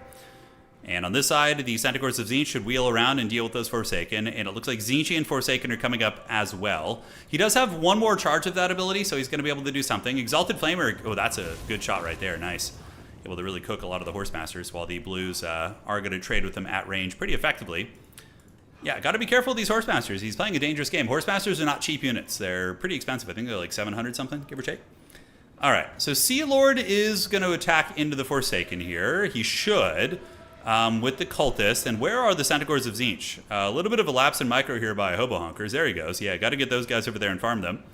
So Tzeentch is just trying to do a little bit of value trading, which with their build they can. Exalted Flamers are basically a hard counter against his build. I mean, they're so freaking good against like these Chosen, these elite units. Here comes the Sentis, going to be screaming on across, while some of the Marauder Horsemasters get wrecked by some blue fire. Not bad at all. And there you go. Centaurs on top of Forsaken with the Sea Lord and with the Cultists. Going to be pretty much a hard counter. The Blues turning about face, and it looks like FATES and his elite core of Chosen are going to be advancing up. So there's the firepower. You can see the healing elixirs are activated. And ladies and gentlemen, the onslaught has now begun in earnest. Looks like some sort of a Harry Potter is going to be called in right here. Oh, nice bombardment there from Death by Ricochet. Really, really good. He just nuked those guys right there. Now the Doom Knights are going to be jumping on top of the Exalted Flamer. It's good counterpunching by Death by Ricochet, as FATES and company are going to be waddling up. And yeah, good luck fighting this army in melee. This Slaughter Guard, dude, oh my god, it's going to be brutal. Slaughter Guard are going to annihilate everything in their way, as will the Chosen of Khorne. And it looks like the Exalted Flamer of Tzeentch is getting cooked up by the Knights of Immolation. These things are glass cannons. They only have 10 armor and terrible combat stats. There's a little bit of crossfire coming in, and I mean, okay, a lot of crossfire. And trading an Exalted Flamer for the Knights of Immolation is worth it if you can make that trade happen. Exalted Flamers are quite a bit cheaper, but we'll see how that trade ends up going. Centaurs charging into the Chosen. The Chosen do have the healing elixirs. FATES and company are in the grind, and the Tzeentch infantry are going to get cut to pieces. This is Khorne's domain. I mean, Tzeentch is okay in melee, but Khorne, with the dual weapon Chosen, man, they have like a million melee attack. Yeah, it's nuts. And healing elixirs is going to keep them going for quite a bit of time.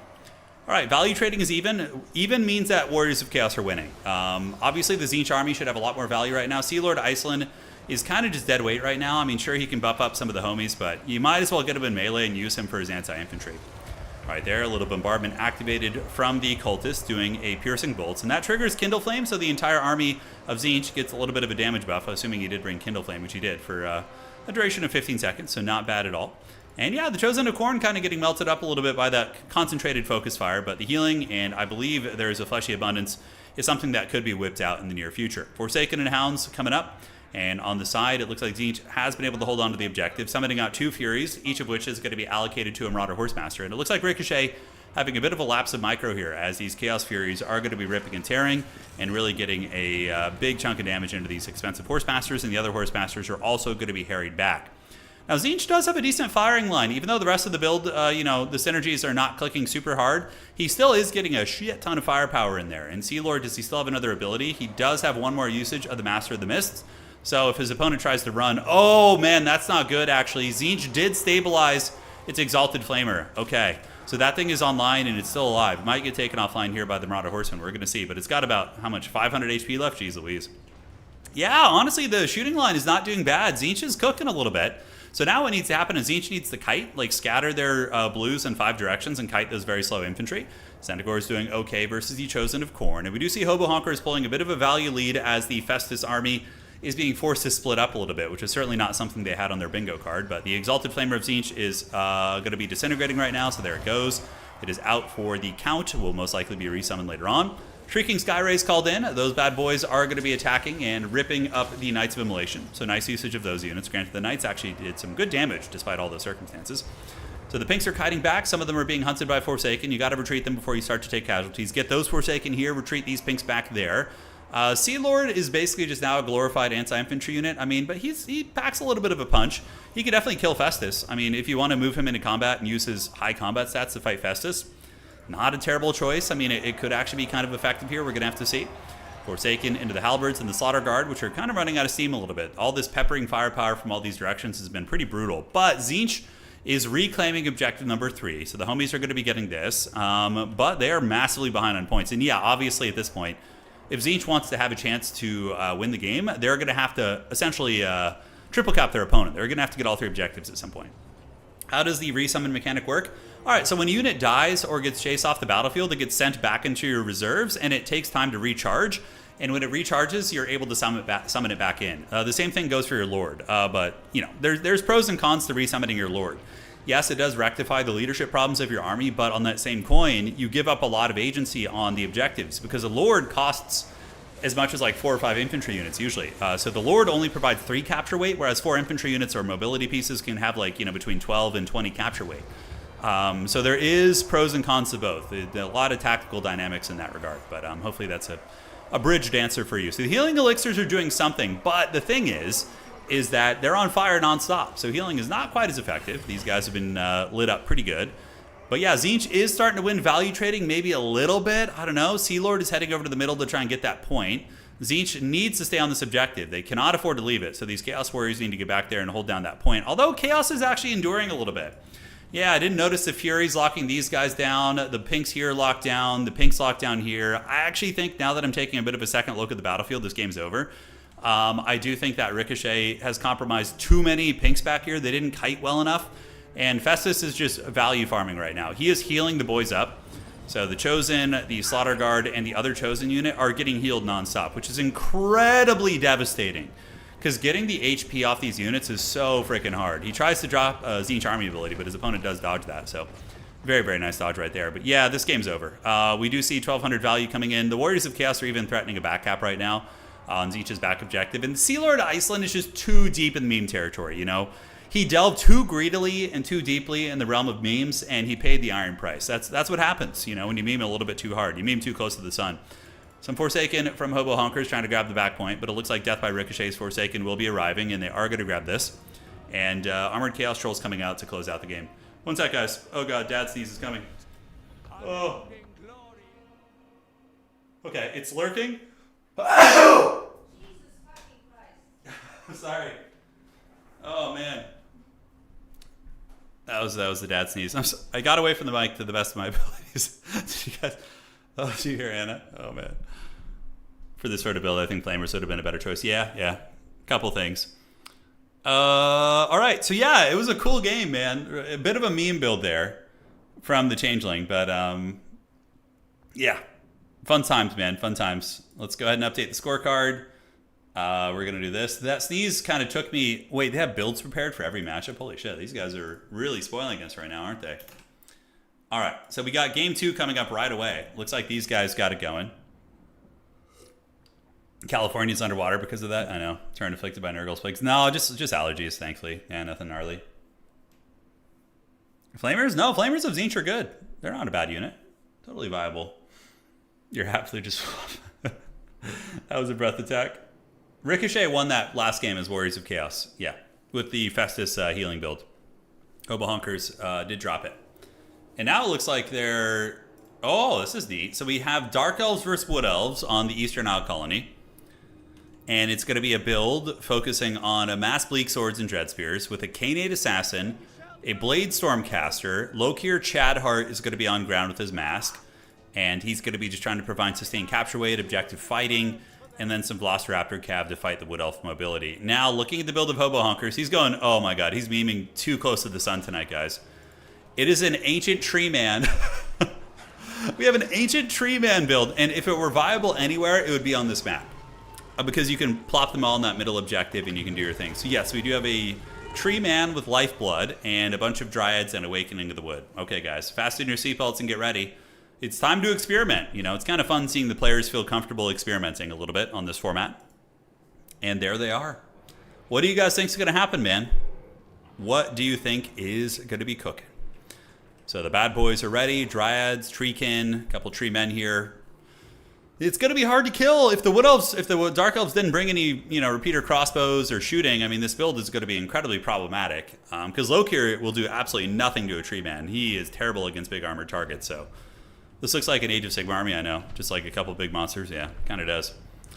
The last march of the Ents. The whole forest is coming out. You ain't wrong. You ain't wrong. So the forest is marching to war.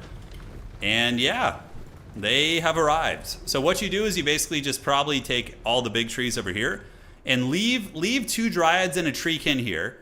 And then everything else goes this way. And look at this. Ricochet was like expecting some frickin' like archer build, so he's flanking with all these pieces, and then he's like, wait a second, it's all treemen and treekin. Oh my god, there's more of them too.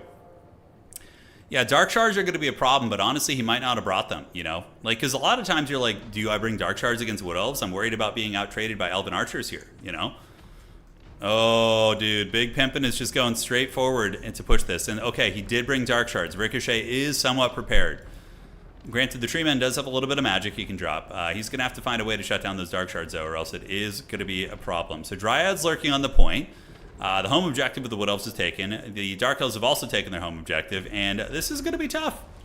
This is going to be tough. Awakening of the Wood activated there. That's what she said. It's going to be awakened on top of the Dread Spear. Should have saved that for the Dark Shards that are coming. Granted, I guess it's a cheap spell, so you're going to be able to do a lot more of that. And yeah, so begins the fighting here. We'll see how this goes. Dryads here, Treekin doing it, and it looks like Ricochet is going to be stealing his home point. He needed to probably leave at least 1 unit there. Beautiful Bladestorm, by the way. So the Bladestorm there is going to be ripping up some of those units, and it looks like the Canid Assassin is just going to sit back with his bow, shoot at these big trees with web shadows, and we'll see what happens. Lokir Fellheart thinking about getting in there. Hey, Jaden, well, welcome to the stream, man. You got Wood Elves versus Dark Elves right now. The Dark Elf Mobility Blob is going to come back here and fight these Dryads. Dryads will fight reasonably well here.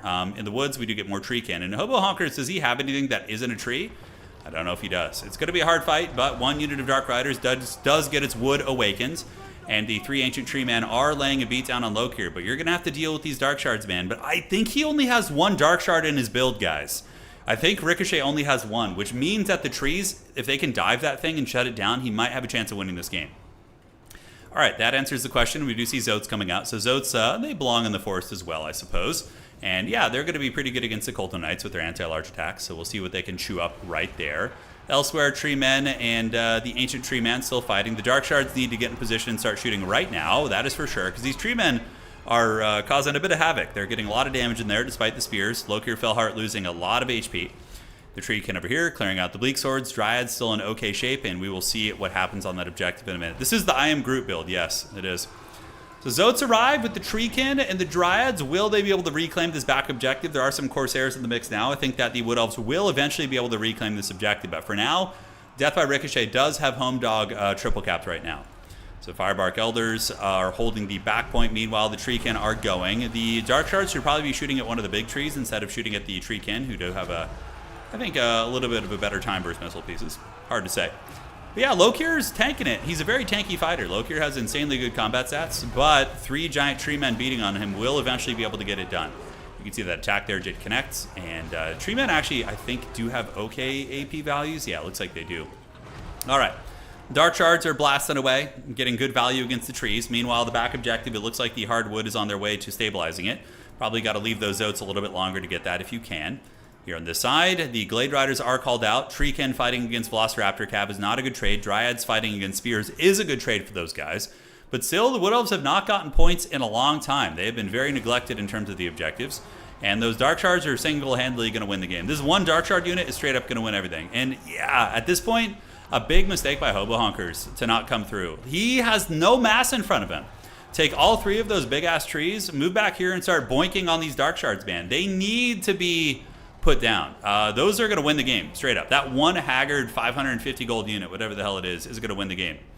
All right, Dryads coming in. Dark Elves holding on to the objective here. It looks like they might be able to stabilize it. We'll have to see. The Velociraptor Cav, very good against Treekin, anti-large and armor piercing. What's not to love? But back into the epicenter of combat. Finally, we do see Hobo Honkers respond to the threat, so he's going to be moving up and should have some big heals for his big tree man, as 2 of the other tree men do get in, and they're going to start stomping the yard using their tendrils and their branches and really, really laying the L-boink down on these guys. Not bad at all.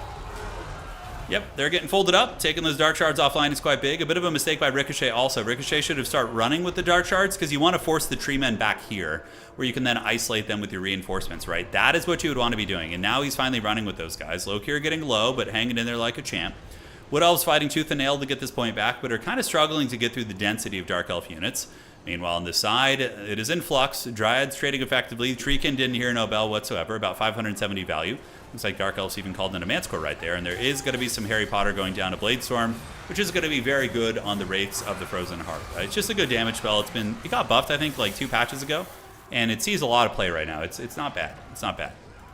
All right, what do we got cooking? Wood Elves start to lose that point. The trees are getting low. The Dark Shards were able to reform the ranks, and I think we're going to be seeing the Ancient Tree Man pay the Troll Toll right now, as him and his tree homies are marching. But honestly, Lokir can chop down the trees a little bit. He still has 60 melee attacks, so even if it's not much damage, when you only have this much HP, I mean, it's decent, right? So there's going to be an Earthblood. That will heal him up, as well as the boys. The Dark Shards getting worn down slowly but surely, and with an emphasis on slowly. I feel like the tree men are not a super killy unit. And yeah, he's going to be tapping out. He knows it's over. He's triple capped.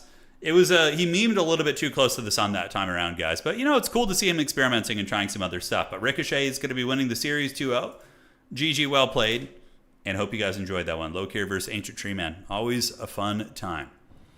Value, Lokir got about 900. The trees, 700 and 500 and 700. Really, really not great for those big monsters. But again, the Dark Elves didn't really present big targets. He only brought 1 Dark Shard unit. That's pretty funny. Without that Dark Shard, it could have been a closer game. But that Dark Shard, like, single-handedly carried that one. Yep, no, they're not good, Hobo Honkers. They're not great. So let's go ahead and get to the next series. Thank you guys for joining. So next up on the docket, who do we have? We have Harrison versus Mr. Hill. You two ready? Got a lobby up. So let's go see what's going. Too beautiful for this world. That's true. That is true. MVP Dark Shard. It was. All right, let's go find into the lobby. They should be ready. So this is going to be Harrison versus Mr. Hill. And then I think we have another one after that as well. So we got a handful of best of 5s tonight. I might play one as well. I'm not sure. It might be this one. Not sure yet. Man, I've been having so much fun with these modded campaigns, though, guys. It's a freaking blast. The Borgio the Besieger campaign, I played about 3 hours of it last night. Got to like turn 20, give or take, maybe a little bit later. But holy shit, we've been in mortal combat with the freaking Skaven. Just non-stop, dude. Grudgebringers is something I'm thinking about doing next. But I had a question while I have you guys here. Who do you guys think is the best modded campaign for like a bad guy non-human faction? It could be humans, but needs to be like chaos.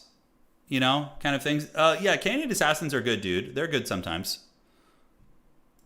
But, like, you know, like a bad guy faction, because I've only been really playing. I mean, Araby is like can go either way depending on which lord you're playing. But all right, so we got Harrison's battles here. Borgio's is a pit fight. It is Iron Orcs.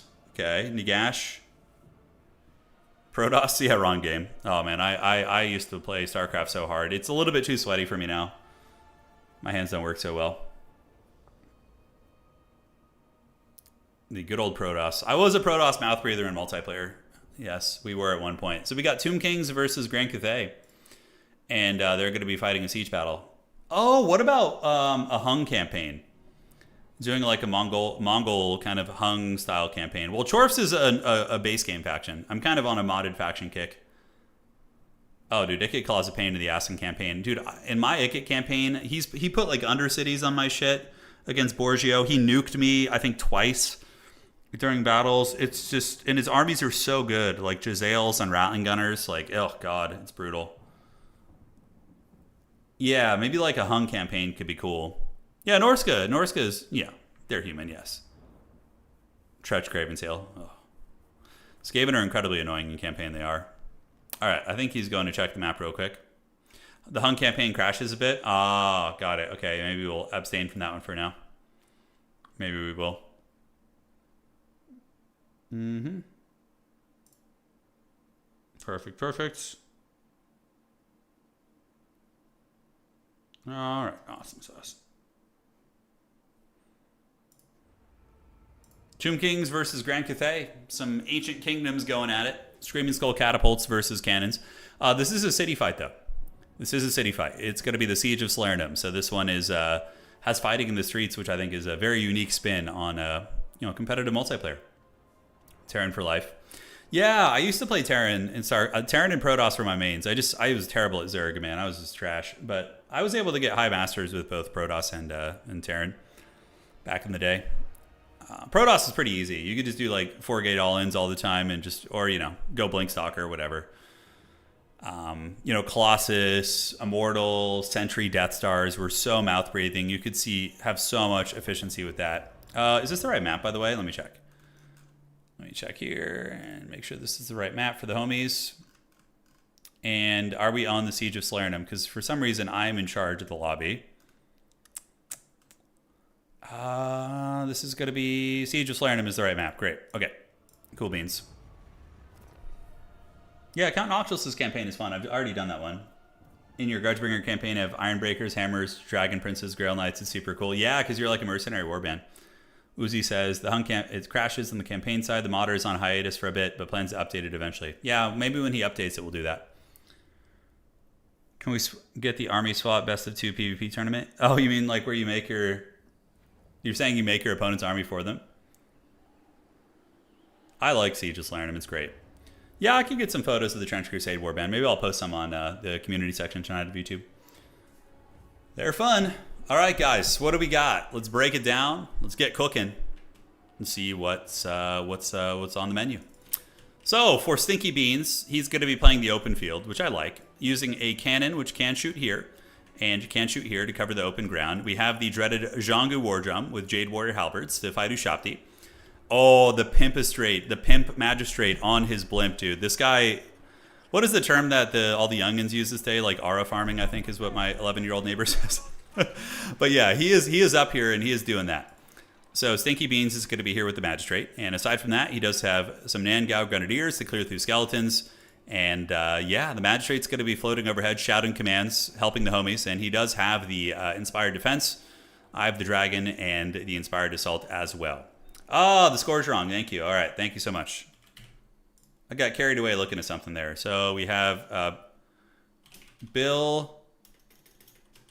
We'll do, I think Durag is that Durag? Is that his name? Yeah, Durag Bill. And then he's playing against Stinky Beans. Sorry, you just get to be Stinky for now. I know it takes the context out of the comment, but Stinky Beans versus a Durag here. Glorious fight. All right, guys. So that is the army for Stinky Beans. Magistrate, cannons, halberds, bombers to clear out skeletons. You got to love it. Now, taking a look at the army here for Durag Bill. He's got Ushap. I always read his name wrong. Yeah, I thought it was like DoorDash Bill or something. But it's Durag Bill, okay. So he's going to be here with Ushapti. Nahakar Warriors, and he is going to be playing Tomb Guard as well. We have Setra the Imperishable and a Tomb Prince, so two very powerful anti-large characters in Ushapti. And Homie is going to be heading in here and securing the city. So he's going to be playing the city. His opponent's going to be playing open field. Kind of cool to see two different playstyles clashing here. And will the Grand Cathay army be able to get Durag Bill off of Objective 2? Is it Durag or Durag? What is the reference? What is it a reference to? I don't even know what his name is a reference to. I'm curious now, actually. Is it Durag, like the headpiece, or is it like Durag, like a fantasy character? I have no idea. You guys are going to have to let me know. Maybe it's a pop culture reference. I don't know. One that has eluded me for many centuries. All right. So the magistrate floating overhead. The cannons are posturing to shoot. We see the forces of Bill heading into the city here. Cannon making contact with skeleton warriors. And he's going to want to fight like right like this. Like line of sight the cannon, fight this way. And that is going to be the game plan. Setra and his Tomb Prince securing this objective. The Tomb Prince does have the Blade of Setep and the Curse of Jaff, which can rampage. And he does have the Skullstorm and Usirian's Incantation of Vengeance. So just going to be straight up... okay, so it is the Durag. It's like the cloth piece on that. I know what that is. I wasn't sure if that's how it was spelled, but okay, we get it now. So Bomber Mobs on the way in. Nangao Grenadiers, Jade Warriors... Yeah, now you guys are saying there's different spellings. Oh man, the plot thickens. I'll have to ask him, actually. Zhangu War Drum is up. And it is going to be buffing the homies. The Jade Warriors getting the Disdain of the Dragon Emperor. Melee attack and ITP is going to be quite good. And I can't help but feel that this position situation is favored for the armies of Grand Cathay. They've got the drum. They've got good armored infantry. They have a final transmutation caster to punish the blob. So if you move in here with your characters, you're going to get blasted by Final Transmutation. Now, Ushapti Greypoes are in the way to start shooting at the big blimp. We do see the Grand Cannon setting up. So the Grand Cannon is taking a new angle right there, guys. And he is going to be shooting right down the pipe. Although, Tomb Kings, oh, I like this. Swarming with a bunch of Skeleton Horsemen. I mean, that is an unholy amount of Skeleton Horsemen. But the Peasant Horseman response could be fast and fierce. Cannon shooting in. And look at this. The Graces of Kuai Yin for Stinky Beans in a very nice position, as there's going to be a Skullstorm from Setra. It's going to be activated. And are the Tomb Kings going to rotate to the other objective? That actually would be a really good play. If the Tomb Kings could somehow make a rotation up to Objective 3, this is going to be such a hard spot to fight here. But the Skeleton Horsemen are out. That cannon is going to be taken to Pound Town. I don't think Stinky Beans has noticed this. And now the Warriors have engaged versus the Jade Warrior Halberds. So the Jade Warrior Halberds, not a very killy unit. It's going to take them 50 years. But the Bombers are very killy, on the other hand. So the Nangao Grenadiers going to be cleaning up some of the skeletons there with their bombardments where they can. The Skullstorm from Setra activated on the Graces of Kuai Yin, or Usirians. Ushapti Greypoes posturing in the streets a little bit, do get a good angle. So, you know, kind of fun about the city fighting is you got to find a bunch of angles and play the game that way. But yeah, they do get a good angle. So what should happen for Stinky Beans is he should pull back this portion of his army and make sure the Greypoes can't shoot them. Because man, oh man, the Tomb Kings are getting wrecked right here. Holy shit. This is like a kill zone. Like, you just elite armor-piercing archers with, oh, dude, Disdain of the Dragon Emperor giving him reload skill as well. And 60 missile strength on those freaking Graces of Kuai Yin. They are karate chopping these units. Oh, my God. They are moving in, dude. The Ushapti are going down. The Bombers are clearing out all the skeletons. I can't help but feel that the Cathay forces are doing a little bit better right there. Now, the cannon does get taken to Pound Town, but honestly might come back online. Righteous Lances away Jin, and Empress's Crowmen are on the way. Bomber Mobs clearing out Tomb Guard. Ushapti moving into Halberds is a pretty rough situation. The Halberds are going to be able to hold those guys at bay. It's going to be tough. Looks like a Vortex is activated here, so Vortex is going to be dropping it like it's hot. I do like that from Bill, quite good. But oh no, Bill gets blasted by a huge Final Transmutation. Setra down, and it looks like the Tomb Prince is dead. Oh man, that is not going good. I mean, the Tomb Kings needed a very different build for this map, I think. Their build would have been good in open field, but against the Cathay, like, Box of Doom, that's going to be very tough. All right, Necropolis Knights versus Righteous Lances. Necropolis Knights should be favored, so maybe Bill is going to be able to pull back a little bit of value here, as the Necropolis Knights will poison these guys and will keep them from escaping. Righteous Lances not quite as good in sustained combat, whereas the Halberd Cav are a little bit better in that regard. Granted, I don't know, maybe their ROR stats will get the job done. On the backside, Tomb Scorpion called in for the Tomb Kings, and the cannon is coming back online. Oh no, the cannon is going to be back, guys. The Graces of Kuai Yin shooting away, 700 value right there. Setra and company trying to break through, and they have not gotten through this one Halberd yet, by the way. The Halberd is being buffed by the Disdain of the Dragon Emperor. Defensive stance here. It also has Tactician, Eye of the Dragon for leadership, and Will of the Dragon. There's like 5,000 dragon buffs on that homie right there. All right, looks like some Harry Potter action. Going to be a Searing Doom from that Alchemist. The Nehekar Warrior's going to be getting cooked. And the Pimp Magistrate just doing it. He's got his Pimp Chain up here, and he is just hanging out. And, yeah, his Sharpshooters are blasting skeletons wherever they can. They are picking off quite a few. Let's see the value on the Magistrate. Magistrate, 600 value Magistrate, dude. Probably more than friggin' Cetra has. No, that's not true. Cetra's been casting spells. All right, we got a Tomb Scorpion out. Tomb Scorpion's really, really badass. Not super good, but a fun unit nonetheless. Bill going to be surging in with the Tomb Scorpion, getting a big charge right there. And, yeah, we'll be able to maybe terror out some of the bomber mobs. Tomb Scorpions do have some good attack animations. I feel like they could use some buffs. Tomb Scorpions, I do. In tabletop, they're actually incredibly good. And, yep, the cannon is back online shooting. They're very, very problematic here. We do see the Righteous Lances of Wei Jin lose their fight against the Necropolis Knights. But there is a single Grand Cannon here, which could pick off models. Absolutely can. Absolutely can. All right, so back in the epicenter of combat, Cetra the Imperishable One, trying to pull this game back. You know, Bill's working hard for it. The Blessed Blade of Bertrand is here. Stinky Beans and his disciplined line of Cathay soldiers hearing the call of the drum. Oh my god, look at the animations. You remember when they were like T-posing on the front? At least they move a little bit now. Like, imagine being this guy on the drum. This guy's like staring at like an ancient monstrosity, and he's just like standing there like, yeah, you know, you oxes, you got this thing. You got it covered. I'm just going to chill up here, you know? I'm just going to hang out. All right. So, do we see any progress for the Tomb Kings? No, it looks like they're falling even more behind in value. And the Jade Lancers and the Jade Lancers are going to be re-securing this objective here. So objective 1 is going to be going to Stinky Beans as he does get this one. And it looks like old Bill is going to be dropping game 1. Now, this is a best of 3, so he's going to have a chance of redemption. But Cathay is just, I think, too far ahead at this point. Their units, they haven't even lost their starting units here in the front. Those guys have been holding all freaking day. The War Drum, just beating that drum there, hanging out. While the Jade Warrior Halberds and the Jade Warriors preparing to surge onto the objective under the leadership of the Magistrate, who is up to how much value now? Probably a lot, but yeah, the Tomb Kings just we're so far behind. Just way too far behind to get back in the game. All right, GG, guys. Victory for Stinky Beans and the Dragon Emperor. The Magistrate was very pimp over there, sitting over the objective, buffing everybody. And, yeah, cannons, Nangao Grenadiers, 1,400 value and 600 value. Very nice. Final Transmutation was very, very rough. And it is time for the next game. Will Durag Bill bring it back?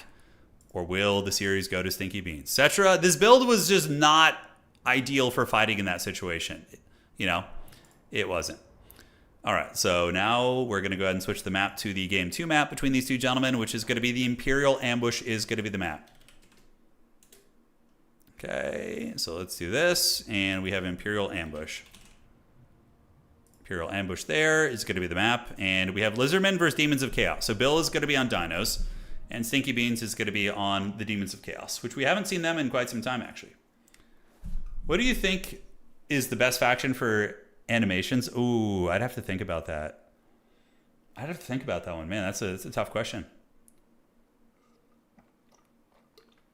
You're saying he's known as Comeback Bill. That's his nickname. Okay. Okay, I respect that. I respect that grind. We'll see if he can bring a comeback here against Old Beans. Probably going to go for a Solar Engine build. That would be what I would expect. And yes, if you guys are enjoying the stream, now's a great time to drop a like. It helps out quite a bit. Thank you to everybody joining on YouTube and on Twitch. Cool to got all the family together here. You know, I've been fiending for a little bit of Warcraft 3 myself too. I saw that old Grubby is thinking about doing another Warcraft 3 event. I'm sure he's going to be inviting new people, but it just kind of got me excited to play Warcraft 3 again. You know, that was a very fun event. It was cool. Hey Jackson, thank you for giving out 2 community subs, brother. I appreciate it. All right. Thank you. Big Dog Jackson coming in with the generosity. Thank you. We have to go gatekeep the next event, man. You know, just get second place all hard. Nurgling animations, yeah, they're pretty good. A lot of the Game 3 factions have pretty good animations. You skipped dinner for this? Oh no. Wildfire. Oh yes, we are making good progress. You're going to be up next, right? So after this match we have, let's see. What do we have next? We have, checking. Did we skip around? No, we did that, and then we have Bill versus Stinky Beans. Wait, did we switch players? Did they switch it up on me? I think they did. Okay. Wait, wasn't it supposed to be Harrison playing? Oh, Harrison's gone. Okay, so they did pull an audible on us. Okay. Harrison disappeared. All right. Or did it? I don't know. Wait. Oh, I'm all confused now. All right. It is what it is. Or is Harrison playing under a different name or something? I have no idea. Okay. All right, guys. So it begins. Lizardmen versus Demons of Chaos. Angry Torty says the Warcraft 3 tournament was great fun. It was tons watching everyone progress and then seeing how people did in the tourney. Yeah, it was sweaty, man. I was super nervous, honestly. Yeah, I'm usually on the other end where I'm casting and watching people be sweaty and I just can chill. But being like the player was a very different perspective. All right. Harrison is Durag. Okay, got it. Yeah, I wasn't sure if he was playing under a different name. I got tripped out. So after this, we have Wildfire playing, I think, right? Wildfire, you're up next. We have you versus Bird, yeah. You versus Bird, which is going to be nice. So, ladies and gentlemen, let's go ahead and break it down and take a look at all the old armies here. Spawning in on the east side of the map, it is going to be Stinky Beans. Hey, Magic D, thank you for the donation. Super generous. Great format. Here's $100,000. Yeah. Thank you, man. I appreciate that. I am now hundreds of thousands of dollars rich. Thank you. Seriously, Magic D, you've always been super generous, man. I appreciate the support. You're keeping this old man going. I'll tell you what. All right, guys. In the honor of Magic D, the army of Stinky Beans, Hounds of the Blood Hunt, Nurglings for Vanguard capture pressure. The main core is going to be Plague Bearers, which will do well against Lizard Infantry. A Herald of Khorne on a motorcycle. Well, you know, though, I love when everybody's friends. So the Herald of Khorne is going to be buffing the melee attack of nearby allies. And he does also have a Tormentor Sword to lock things down. Hellforge Bellowers, a couple blues, and a Nurgle caster to heal the Khorne monsters. All right. So, what do we got for Bill? Bill coming in with cohorts. Skink Skirmishers, and we do also have a Rev Crystal in the back. And it's also going to be an Ancient Stegodon. Oh, double Engine of the Gods. Giga Chad play from Durag Bill, dude. Oh, man. I love it. That's so good. So, man, he's going to be dropping it like it's hot. He doesn't have a net to go with it, but if against Plague Bearers, this is actually a pretty good ability, and he does have 2 charges each. So, double Engine of the Gods. All right, guys, the battle is on. We see firepower coming from downtown on the Hellforge Bellowers, shooting into the Skink cohorts with javelins. On the backside, Skaku Croxagores are an excellent call-in. They do magic damage, can pretty much take on any demonic units, and are very, very solid beefcake units. Yeah, those engines, man, they can do some work. Oh my god, if he gets an engine while the Plague Bearers are walking over the blues, that would have been such a pro-gamer play, but I think he was a little bit slow on that. Or didn't see it, obviously. It's easy for me because I'm not having to micro anything, but... Alright, so let's get it going. Here comes the Lizard Onslaught.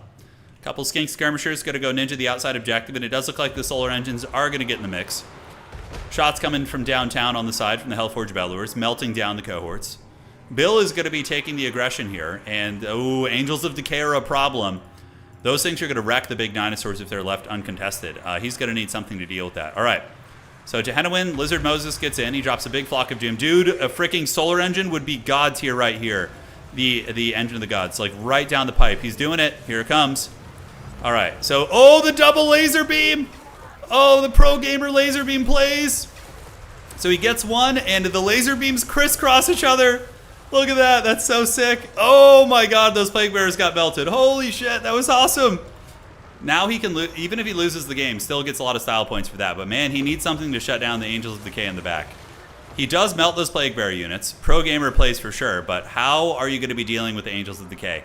It does look like Homeboy Bill is going to be using what I like to call the face-to-foot style, where you just let your opponent punch you in the face until they get tired, like the old Homer Simpson approach. But he does have something in reserve. It's going to be Ripperdactyls, which can fight the Angels of Decay and keep those guys in check. So Rev Crystal activated on Lizard Moses. The Bellowers in the back being hunted by the Ancient Stegodon. And it looks like Lizard Moses is going to get some nice healing, but man, those grenades from the Angels of Decay are doing some really, really considerable damage. Lizard's got the double cap, though. You know, they got the other outside objective. Skirmishers for Bill going to be on their way over. Stinky Beans getting really good value with his Angels of Decay right there. So Homeboy's blasting. But now we do have an Air Force fight. It's going to be the Ripperdactyls, which are the anti-infantry version, so they might actually lose to the Angels of Decay. The Plague Drones might be able to win that fight, so a little bit of a dodgy one. So it looks like Bill is going to have to use face-to-foot style. And Stinky Beans playing a nice cagey defensive game. A head-on value, that's for sure. And remember, Stinky Beans does have good healing as well. He does have a Nurgle caster and will be able to heal the Angels of Decay, who are winning their respective fight here. But the Sacred Croxagores and the Rev Crystal homies are pushing through the Plague Bearers. And here comes Lizard Moses. He's going to be getting up here and baptizing some of these blue horrors. And Stegodons are pretty good anti-infantry monsters. We're going to see how it works out. So right there, Flock of Doom activated, it is upgraded, so we'll do a little bit more damage. And the Angels of Decay do win their respective fight. The two Chameleon Skinks there do win their little rat fight on the flanks, but they need to come in and start poking these Angels down, man. Otherwise, the Angels are going to get like 2,000 value. I mean, how much have they gotten right now? Yeah, they already are at 2,000 value, but there is a chance that the Lizardmen will be able to heal through it. There's a pretty big chance. We'll see. We are going to see more Solar Engine bombardments here soon, and Lizard Moses Tehenowin is going to be fleeing the scene right now, whereas the Sacred Croxagores and the Bastillodon trying to punch through the Plague Bearers. That Herald of Khorne, though, a pretty good fighter, and now we're going to be seeing an Engine of the Gods. The dreaded double Engine of the Gods. I love it. The timing is so good. All right, guys, here it goes. Oh, yeah. Oh, baby. That's the good stuff right there. And yeah, it does melt a lot of demon units. Those blue horrors get disintegrated out of the game. It looks like 2 blue horrors just got their source code deleted. But, like, I think the demons are doing a little bit too much damage. This one Angel of Decay is straight up carrying the game. 2,800 value. Lizard Moses needs to get away and survive. Bill might still have a chance if he can keep Lizard Moses alive, but I don't know. Man, Stinky Beans has been all up on his shit with that, man. And now the Angels of Decay could be used in melee to try and dive Lizard Moses as well. The Chameleon Skinks need to be used to protect him. So he needs to move those guys over there and try and peel and save Lizard Moses. Lizard Moses at 58 HP. And yeah, he is going to be going down. So falls the Lord. Now there is another big engine online. The Lizardmen have had a double cap for some, a fair moment in this game. But we do see the flank. Stinky Bean's going to be getting those Hounds of Khorne. He's going to be grabbing those.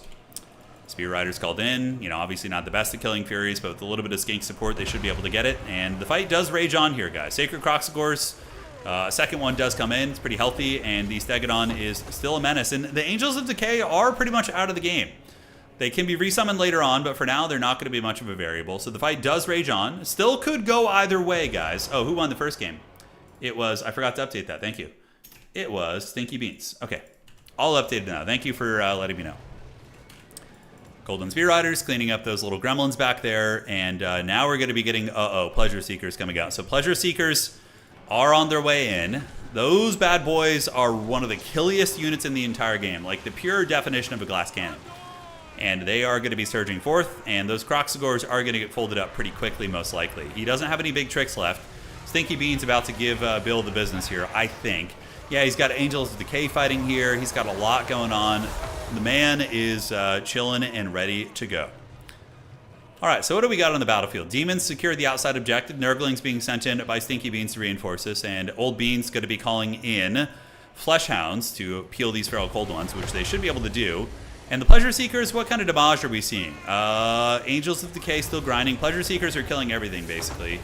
Yeah, they've gotten about 500 value in a couple seconds. We see the Ancient Stegodon going down. And it looks like Big Dog Bill is going to be taken down by the old Stinky Beans.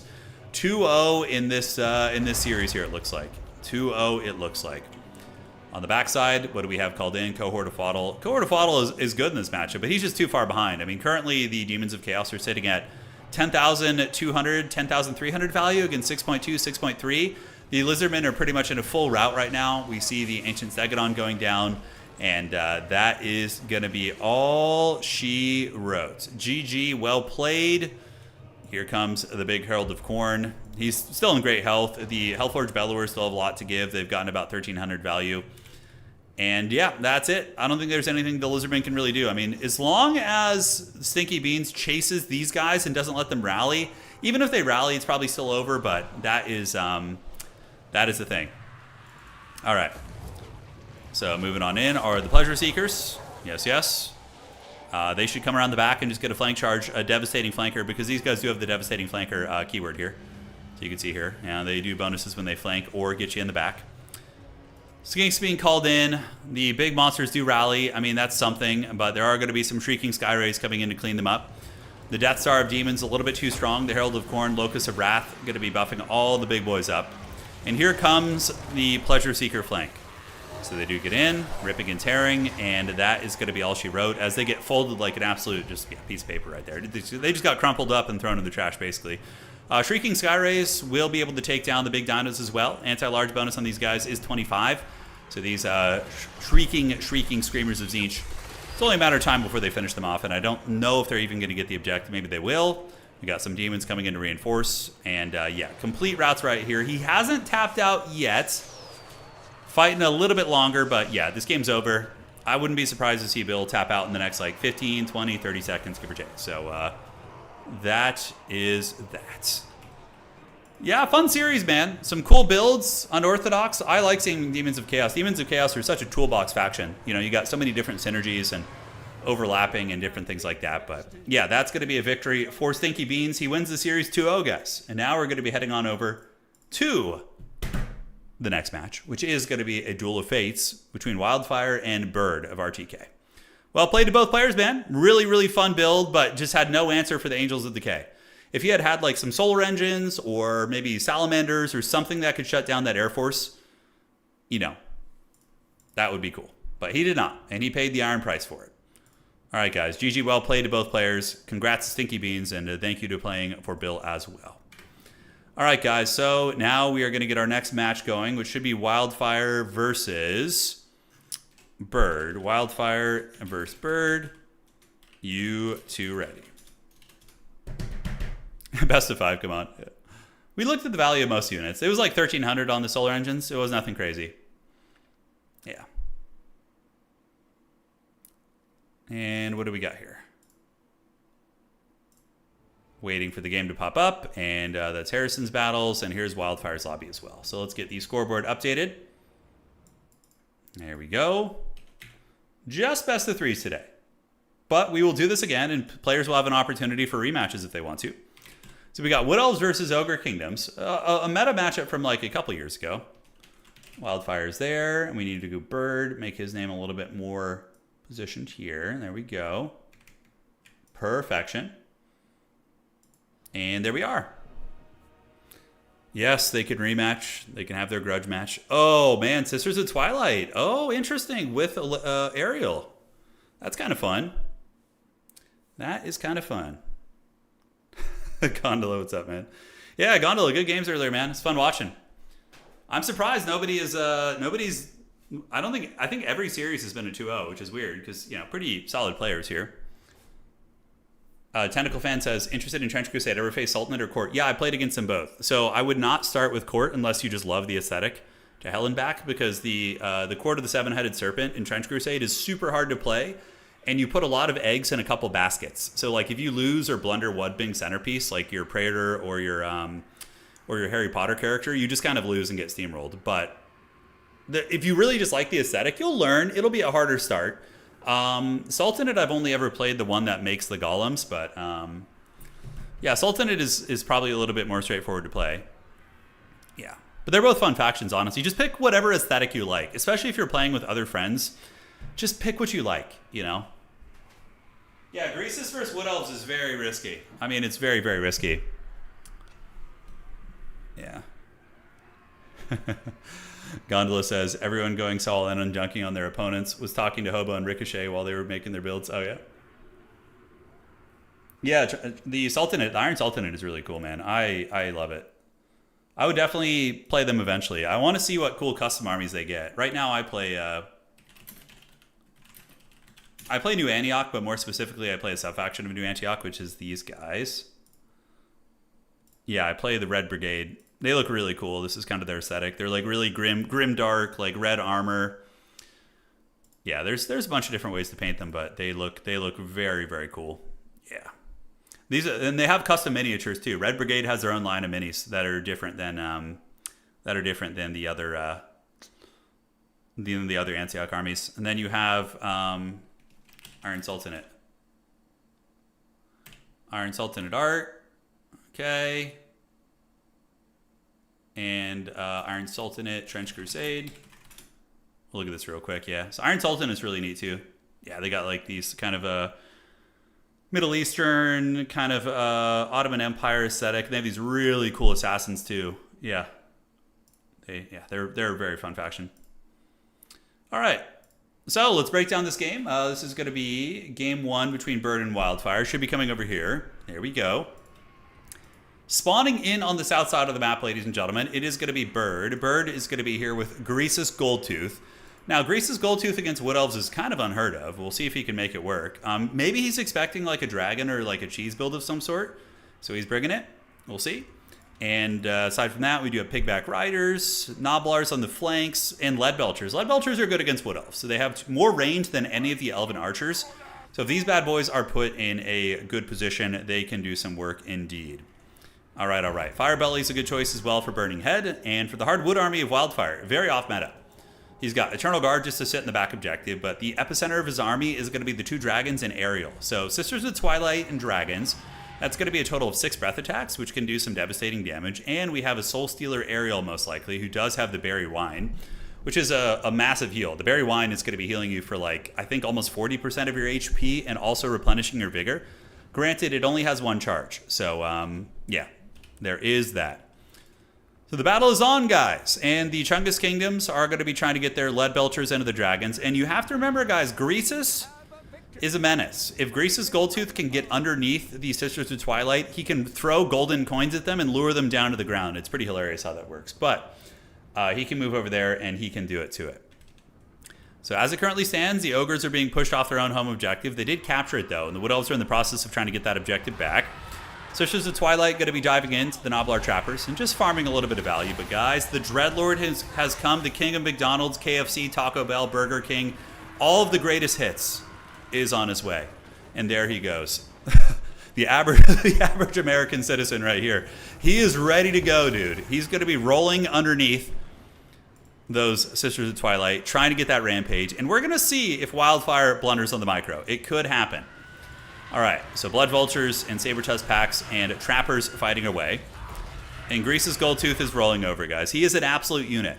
It is true. He is a thick boy. He does not skip his fast food. But it looks like he's given up on chasing the dragons, and honestly, the Wood Elves get a pretty good fight back here. Wildfire routes off a Noblar unit, he routes off a Saber-Tusk, and routes off a freaking Blood Vulture too. So very cost-effective trades for the Wood Elves. But the Ogres have a much wider army, and they are going to be able to get the objectives here. We do see Pigback Riders battling Eternal Guard or Wardens of Sithrol, which is fine. And the Lead Belchers have pretty terrible line of sight. Actually a bit of a precarious position for them. We could even see the Wild Hunters of Kurnus of Wildfire scream through the woods and put a little bit of pressure down on them. Yeah, shooting on the hill here, not great positioning. You need to get a little bit higher. It's still hitting, but like if those Lead Belchers would move up the hill a little bit, they would connect a lot better. Sisters of Twilight diving, you know, with the dragons, and they are getting a good dragon kind of alpha strike going. Greasus is struggling to keep pace and keep up with them, so I guess he's just going to let the Ogres use their face-to-foot style. That's for sure. Pigback Riders, though, with their anti-large bonus. You got 2 gremlins in a trench coat standing on each other's shoulders here. They do have anti-large, so their spears can actually do some considerable damage against the Sisters of Twilight. Right here, Noblar Trappers are getting attacked by the dragon, but Ogre Bulls are going to be coming in, and honestly, probably not a great fight for the 2 dragons here. Up in the high ground, Lead Belchers trying to waddle away, but they do get run down by the Wild Hunters of Kurnus, Pigback Riders, and or basic Noblars, actually. Going to be surging down to help, and Greasus is coming, guys. Powerful mobility scooter is going, and he is going to be getting a fat rampage here in a second. He should use it if he has it. So Greasus does have the Everyone Has Their Price. Although maybe he doesn't need it right now since he has them trapped up. But there's the Monstrous Impact, Cash Cascade, Everyone Has Their Price. Greasus making it rain on the homies. And he does rampage and takes down the Wild Hunters of Kurnus. Pulling a bit of a value lead is Bird out of the gates. So Wildfire getting hit with a Burning Head from the Firebelly as well. The 2 dragon characters, they need to come and kill these Lead Belchers. Greasus did already use his rampage. So now is the time for Wildfire to dive and try and shut down these pieces right here. So there they go. Is he going to be doing it? Come on, give it to his precious. He dives on top of the Lead Belchers. 15 models right there. They're getting stirred up pretty good. In the meantime, Noblar Flingers and reinforcing Ogre units coming in to try and mitigate the effectiveness of the dragons. And Greasus Goldtooth, dude, he's lurking nearby. You know, he's lurking nearby. And where? Oh, he's eyeing Ariel. Ariel is 55 movement speed, though, so Homegirl is going to be able to run away from Greases no problem. Leadbelcher shooting up into the dragon. Now, remember, Sisters of Twilight do have the healing ability from Conjoined Destiny, but nice cycle charging from the dragons. Dragons get in, and they are going to be... These dragons doing the dreaded humping cycle charge attack right there. Breath attack from the other dragon does tickle these guys and lower their reload skill, which is kind of cool from the noxious gas. But if you could take both Leadbelchers offline, that'd be a pretty big win, but man, do the ogres have a numerical advantage. That is a lot of stuff, and the elves are going to be making a desperate defense of their home field objective. The dryads and the eternal... Oh, he's going to walk right into that burning head. Pro gamer play by Bird. Oh, God, he gets a huge burning head and cooks those elven units. And the ogres is coming to get ya. And the dryads and the eternal guards are going to be pushed off the point here, guys. And, yeah, I think that the ogres are going to be able to swarm up on this objective and get it. In the meantime, the dragons are trying their best to, kill what they can, but...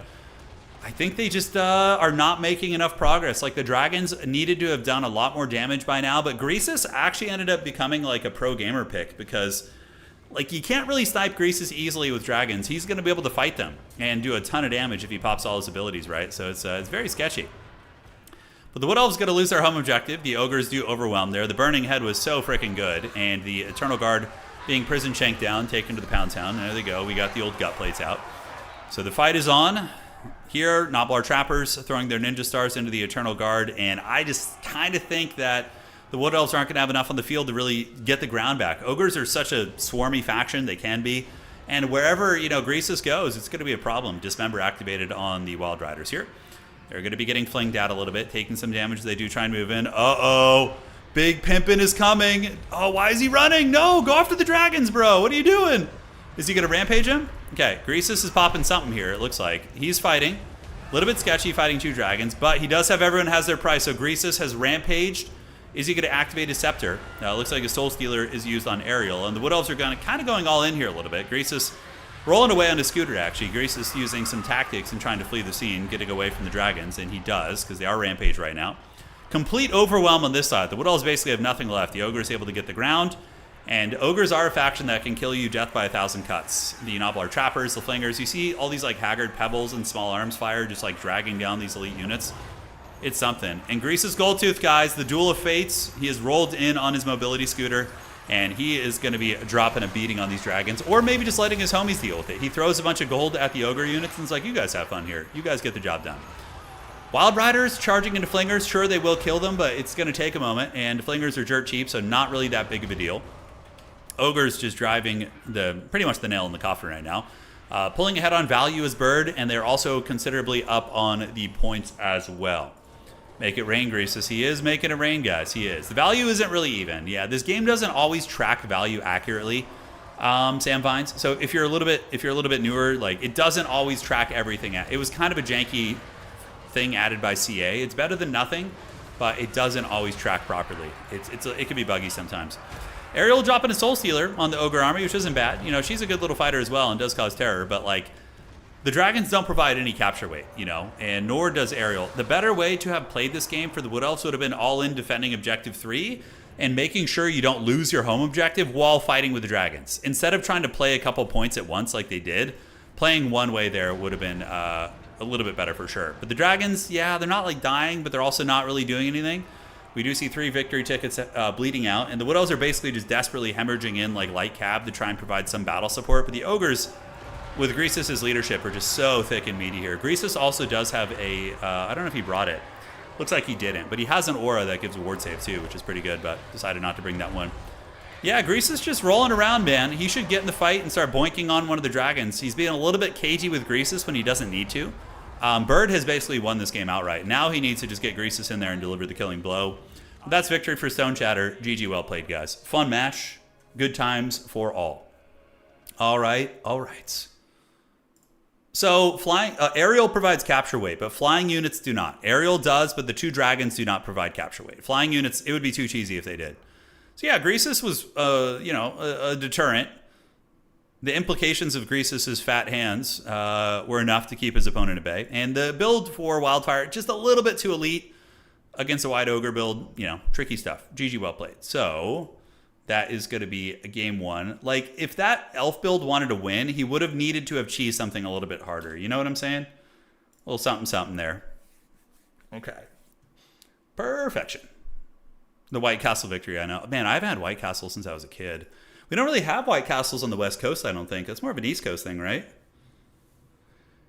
My favorite fast food is definitely the Hamburger Habit. It's a California chain. I don't think it's in other states, but it is so freaking good. I love it. You know what always perplexes me as like somebody who's, you know, I've grown up in California is the In-N-Out phenomenon. Like, I like In-N-Out. It's very, very good. But, like, the amount of people you see in line at In-N-Out is insane. Like, when you drive past In-N-Out on, like, a Wednesday night, there is a line of cars, like, looping around, like, every single time, no matter when you go. It's, like, it's insane how popular it is. Yeah, I don't know. Like, it wasn't like that when I was a teenager. It was popular, but, like, now it's, like... And people will wait in these lines for like an hour. They'll sit there for like an hour and a half and just like wait for their food. It's insane. Yeah. I love In-N-Out. I like it. It's very good. But I'm just saying, it's like, I don't understand like the willingness to wait in line for that long, you know? More so than, we don't really have a lot of Chick-fil-A's around us. So there are some, but yeah, I haven't seen too many. We're in game 2 now, by the way. The players are ready with their builds, so yeah. My favorite fast food is, I will dip hot dogs in mayonnaise. Don't try me. But you guys act like I dip the hot dogs in mayonnaise with just the hot dog. No, there's a bun on it too, all right? Like, I'm not an animal here, all right? Yeah. Carl's Jr. has a better burger. I haven't had Carl's Jr. in ages, man. I have not. Animal fries, yeah, animal fries are good. They are. I had to stop eating In-N-Out though, because they don't do, their buns have like, they use brioche buns that are just loaded with butter and milk. And I get kind of sick if I have dairy products. So I'm like, oh, I can't really eat In-N-Out anymore. It sucks. I used to just eat there all the time though. That makes it okay? Yes, it does. In my book, it does. Mayo is so good. You guys acting all high and mighty, all right? Mayonnaise is basically it's like aioli is just like mayonnaise with like a little flavoring in it, you know? It's basically the same thing. Let's be real here, all right? Let's quit messing around. Jack in the Box, I got sick at Jack in the Box a couple times, and I never ate there again. Yeah. We haven't gotten to game 3 tonight. We have not, no. All right, ladies and gentlemen of the old world, welcome to game 2 between Wildfire and Bird. Bird going to be coming in with a Quaddle. So he's got the big dog Quaddle. He's also going to be rocking Nakai the Wanderer and a Feral Chad Saurian. So using a Monster Mash build, kind of what his opponent did last game. But again, lizardmen can do that pretty well because of the width. And they do have a Heaven's Caster with Chain Lightning and Wind Blast to clear out Orc Gremlins. All right, guys. And, oh, did they agree to this? No, they didn't. Are they just like, let's go fisticuffs? Dude. So Savage Orcs, Orc Boys. We have a Night Goblin Warboss who can give anti-large to things, which is very good. And we have double Arachnarok Spider. I don't know what frickin' planet we're on, guys, but this is getting real hog wild here, guys. Okay. So, Dread Saurian, Quaddle, and Nakai probably win that fight. I don't think 2 spiders are going to be able to win that, unless they get some archer support.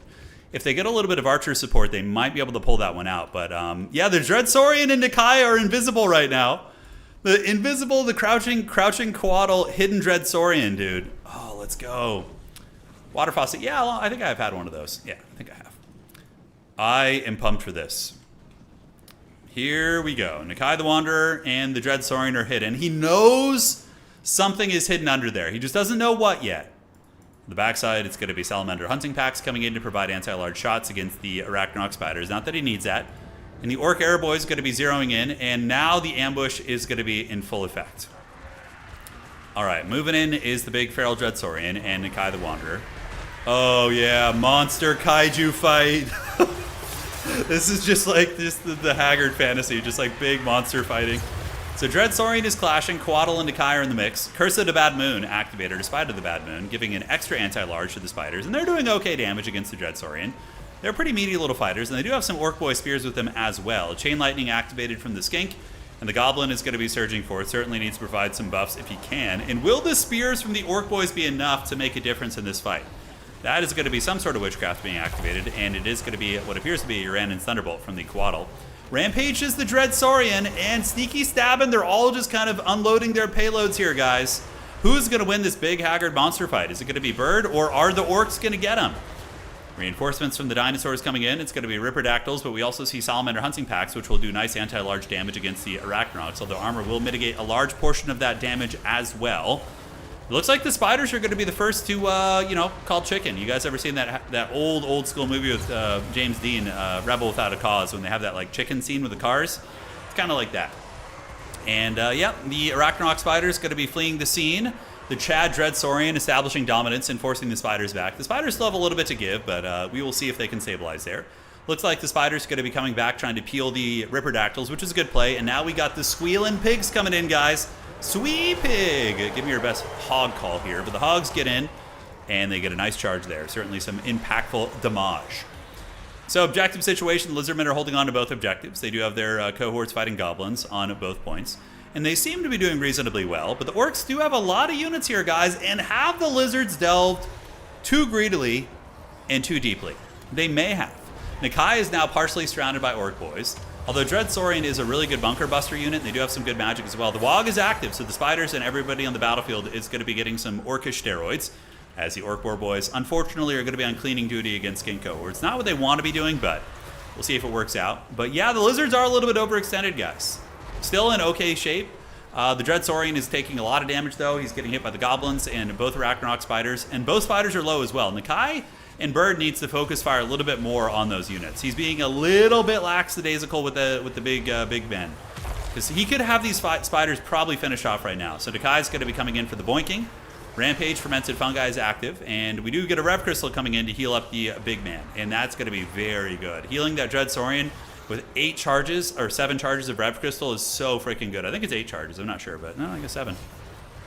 Nakai also gives Vigor to nearby homies. So the Dreadsaurian is fresh, which is really, really cracked, and the Quaddle is fresh, whereas the spiders are exhausted. So that's one thing that makes Lizardmen Death Stars so freaking good, is Nakai the Wanderer with his Golden Tributes item. He gives them perfect Vigor. It's, well, not perfect Vigor, but it replenishes nonstop, so it's basically the same thing. And then he does also have a Ward Save Aura, too.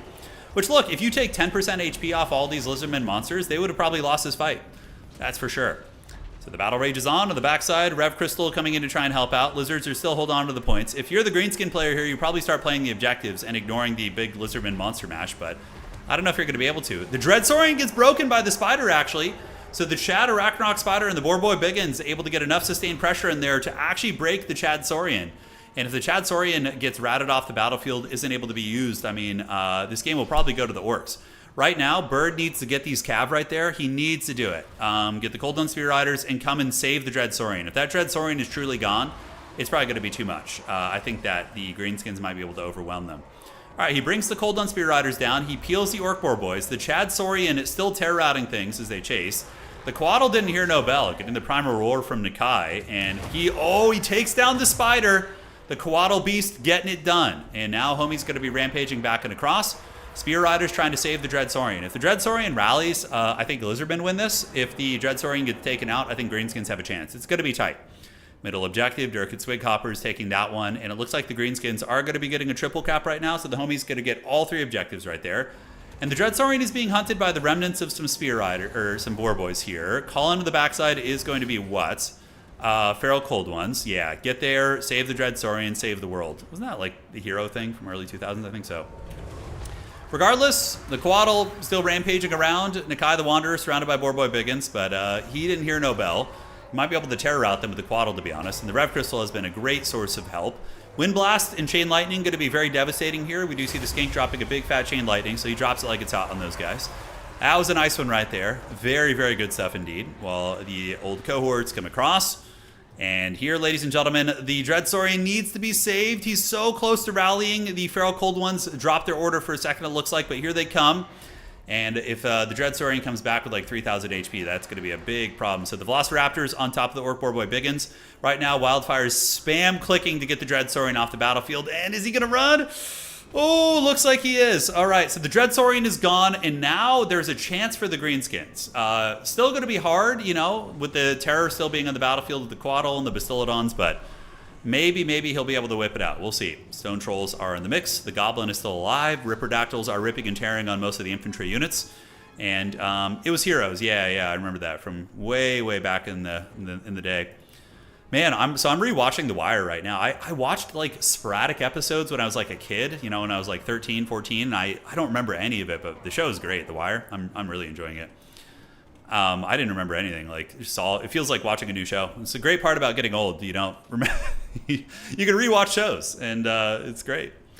All right, the battle continues, guys. Coatl coming down here. Rev Crystal is going to be activated on this bad boy. Meanwhile, high ground is going to be more feral cold ones. And the Ripperdactyl able to take out those haggard goblins that were harassing. But we're going to get another pit fight right here. The Bastiladon Rev Crystal charging in with the Coatl. The Coatl getting circle beaten is not great. In spite of the bad moon activated as well on the Stone Trolls is very, very clutch. All right, guys, cohorts moving in. That is a lot of lizard infantry. And Nakai the Wanderer is going to be coming to help the homies out. But this could be a throw by the lizards. Overextending the Coatl, letting it get surrounded by trolls and Boar Boy Biggins could be the end of Old Bird. We're going to have to see if the Greenskins are going to be able to take advantage of that. We do see the Boar Boys coming. The Lizardmen did secure all the objectives. And, you know, we do see the Greenskins up on value, but there was a ton of healing this game. Nakai is going to be rampaging here. Primal Roar activated. So all the homies are going to be on steroids right now and rampaging. 40 melee attack, 20% phys res. It is going to be good. So Nakai battling it out versus the Trolls. The Goblin piling in to help as well. But even the Skink cohorts here are going to be rocking 60 melee attack. As we do get Feral Cold Ones moving in from all directions. And here on the backside, Stone Trolls are going to be the next call-in. Really, really nice play from Wildfire, though, keeping his Lord alive. He's been able to keep that Goblin alive despite some very, very scary monsters. The Coatl, I think, is fully gone. And if you are Bird, I think you resummon a big, scary monster. I don't think the Greenskins are going to be able to handle terror at this point. They're just too raggedy, you know? So what do you call out? Do you save up for the Dread Saurian? That would be so, I think that's what he's doing, guys. It looks like Bird is saving up for the Chad Saurian because he kind of has a bit of an advantage in the battlefield against the Greenskins here. So maybe you just save up for it and just, you know, be like, all right, come at me. He has a triple cap on his opponent as well, too, right? So that's another variable to consider. Sneaky Stab and activated. The Trolls going to be hitting like trucks now. They will turn around and take some of these gremlins to Pound Town. Feral Cold Ones, though, not bad against armored trolls. They do have some good armor-piercing values. But Nakai is a bit of a problem. Like, it doesn't seem like there's a good way to deal with Nakai. And there's a Rev Crystal that's going to be able to healing max him. So that's going to be very tricky as well. All right, so the boinking goes down on the Stone Trolls there. Yes, yes. Here on the outside, Skink Skirmisher is going to be shooting at the Orc Boys, probably breaking them. And, like, yeah, he can just do whatever.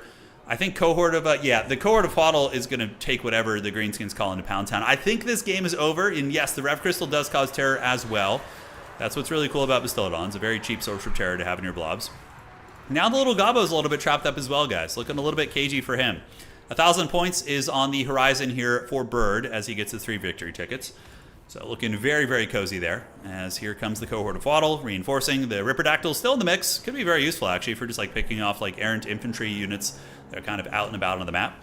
Why don't Skink Oracles ever see play in multiplayer? Oh, they do. Yeah, you see Skink Oracle sometimes. They're not the most popular choice. Slan are just very good. Slan bring a lot to the table, man. They have the Shield of the Old Ones. They have a Bound Banishment. They're tanky, resilient. You know, just solid centerpieces for your army. But Nakai is actually really good with Monster Mash builds. Nakai, Rev Crystal, because he just gives that constant vigor, which is so freaking good. Chain Lightning activated, and the Greenskins making a play for the high ground objective, but they're still just in Struggle City right now, so we get a big pit fight going down. Big old Crocodile is going to be duking it out here, and we will see what they can get done. Oh, Crocodile Pound Town, dude. Nice. Big old damage. So Javelins and Javelins are going. Cohorts securing the high ground, holding that down from the Greenskin incursion. The Greenskins do have some goblins moving through the woods, but they're going to be intercepted most likely. And we do see routes coming in. The Stone Trolls are terrified. The Rev Crystal still doing work. Cohort of Coatl did take some damage from the Trolls, mind you, but now we see the Goblin actually trapped a little bit. Nakai might be able to actually get him finally. We're going to see if that's going to be the case. And as the Rippers do pull back up in the sky, and the Skink Gremlins form their battle lines. Very cost-effective infantry units. Honestly, some of the most cost-effective units in the game, I think. They're just so good for their price point domination mode.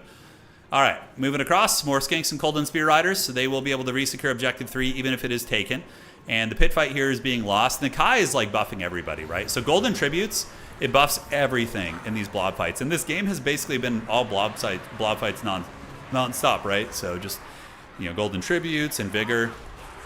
It's great stuff. It is good stuff indeed. Here we see the Orcs breaking. The Trolls are going to be a little bit isolated now. Ripperdactyls probably could be unsummoned at this point. A little bit of a ninja attempt here from the greenskins. I do like this. This is good, you know, because assuming the middle went better, he could have maybe had a chance, but that is going to be victory. And 2-0 for Bird, if I'm not mistaken. Yeah, he was able to get it done. All right, so GG, well played. So now what we can do, let me check this, is we can do, we have, I think that was all of our best of threes. They went way quicker than I expected. That is for damn sure. But we could do, I could play a couple games too. So I'll do that. Well played to these guys. And now, old man duel. Okay, so we're going to do this. Then I will play a couple games. Whoever joins first can just play me in a series. First come, first serve. And we will do this here and here. And let's get the score set up. And where's this? Let's go. Let's go lose the series. It's time. And versus to be determined. And then I love the and then thing. It's my favorite. We'll disagree on some matchups. So we got Gondola. Hell yeah, dude. Let's go. This is going to be Gondola. He won his series earlier. And let's go ahead and talk to him now. All right, Gondola. I'm messaging you right now. EOG. Agree on some matchups. Or do 3x3. All right. No, Bird. No, Bird won both games. Unless I'm crazy. Yeah. I want to do... And then we can do... Empire, and then we can do, for the last game, Chorf's... So we're arranging the matchups right now, guys. Chorf's Empire, and who do we want to do for the last game? We can do a... we can do... it... What do we not see? I'm trying to like do factions we haven't really seen. Yeah, these guys all, wow, we actually covered a shit ton of the factions today. We covered a lot of them, man. That is solid. We could do Skaven too. Sure, you want Nurgle? All right. So we're going to do Nurgle versus Empire in game 1. And the maps we can do, we could just do, I'll just let him choose the maps. Or you want me on Nurgle?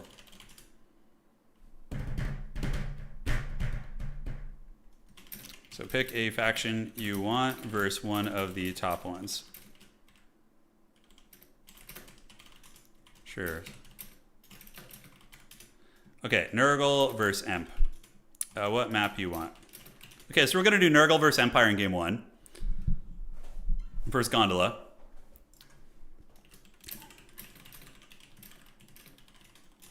Okay, so we're going to do Proving Grounds. He's a good sport, so we're just literally like agreeing on matchups that we both like. And let's get it. The Uncle for Uncle calls. Yes, it does. Let me get a blocker up real quick so I can surprise you guys with the build. And then we will have some fun. All right, here we go. This is Wookiee in his glorious years. All right, guys. Where the hell is that graphic?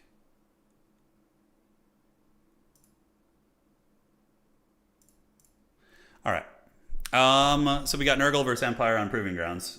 How do we want to build this? I have a loose idea of how we want to play it, I think. And then we will do it. Do it to it. I wonder if he's gonna... He brings weird stuff. You know, something I do to myself a lot is I mind game myself. I'll play against a player who has like unique play patterns, and then I'll, change up the way I'm playing completely, which I think is a big mistake. So I'm gonna try and stick to my guns mostly. It's the Weird by Wookiee, I know. Yeah, he's got his Nurgle eyes right now, see? Yeah, he even has the Nurgle eyes, that's right. the arrow Wookiee, yeah, that's so good. All right, so let's cut you and this. I do need to make one little tweak to the build because it is weak in some substantial areas. And then you. And then do we need anything else? I think that's going to be fine. can mix this guy in. God, those units are so expensive, dude. They're so freaking pricey. No Endgame, you know? They're just way too pricey. Let's do that, and looks like he's ready. And we can cut you in. Let's get these guys, and then we can also get, we got 775, a very awkward amount of money. Let's get you guys in there, and the Nurglings, we can get you upgraded to a Marauder probably. Okay. Good luck, have fun. Yeah, let's see what my opponent's got. Game 1. It is Weird Boy Wookie. The tally man calls, it does. It does indeed. This will be the last one for the night. It'll be a shorter stream, about 3 hours. You know, I want to record tonight. I'm trying to do a lot more videos. You know, I kind of noticed it was mainly just, I mean, as much as I love streaming, I want to do more videos on the channel too. Because I know a lot of people don't have time to sit in the streams and stuff too. So, trying to do both. The new Pestigore models test my willpower. I know. The new Nurgle stuff is amazing for Age of Sigmar. Models look really, really good. Wookiee gore. Yeah, Wookiee definitely had some gore herd energy. He did. All right. So let's get you here. You here. And you here. Then we're going to get a Nurgling up there with you. So he's just going to have a Vanguard probably of like Pistoliers and like that type of stuff would be my guess. You know, that's what I expect. We have our Nurgle Sorcerer. So the Marauders are going to go. So we'll get Marauders and Great Weapons. 2. And then this is going to be 3. Great. So you guys are going to be in 3. Let me get you guys in the middle here. We can have you guys split the difference of the other 2 objectives. So against Empire, this is like... Last time I went off my normal playstyle and like I barely lost. And I want to have some decent builds. And we have another goat over here. The goat can Vanguard on that point. So basically we need to get all the objectives. Try and get them if we can. 2, 3, 4. It's a lot of units in micro. Jeez Louise. 4, 5, and then you guys can be right there. So you guys can be in group 2, and you can be in 6. All right, Zerg Rush build. Yeah, basically.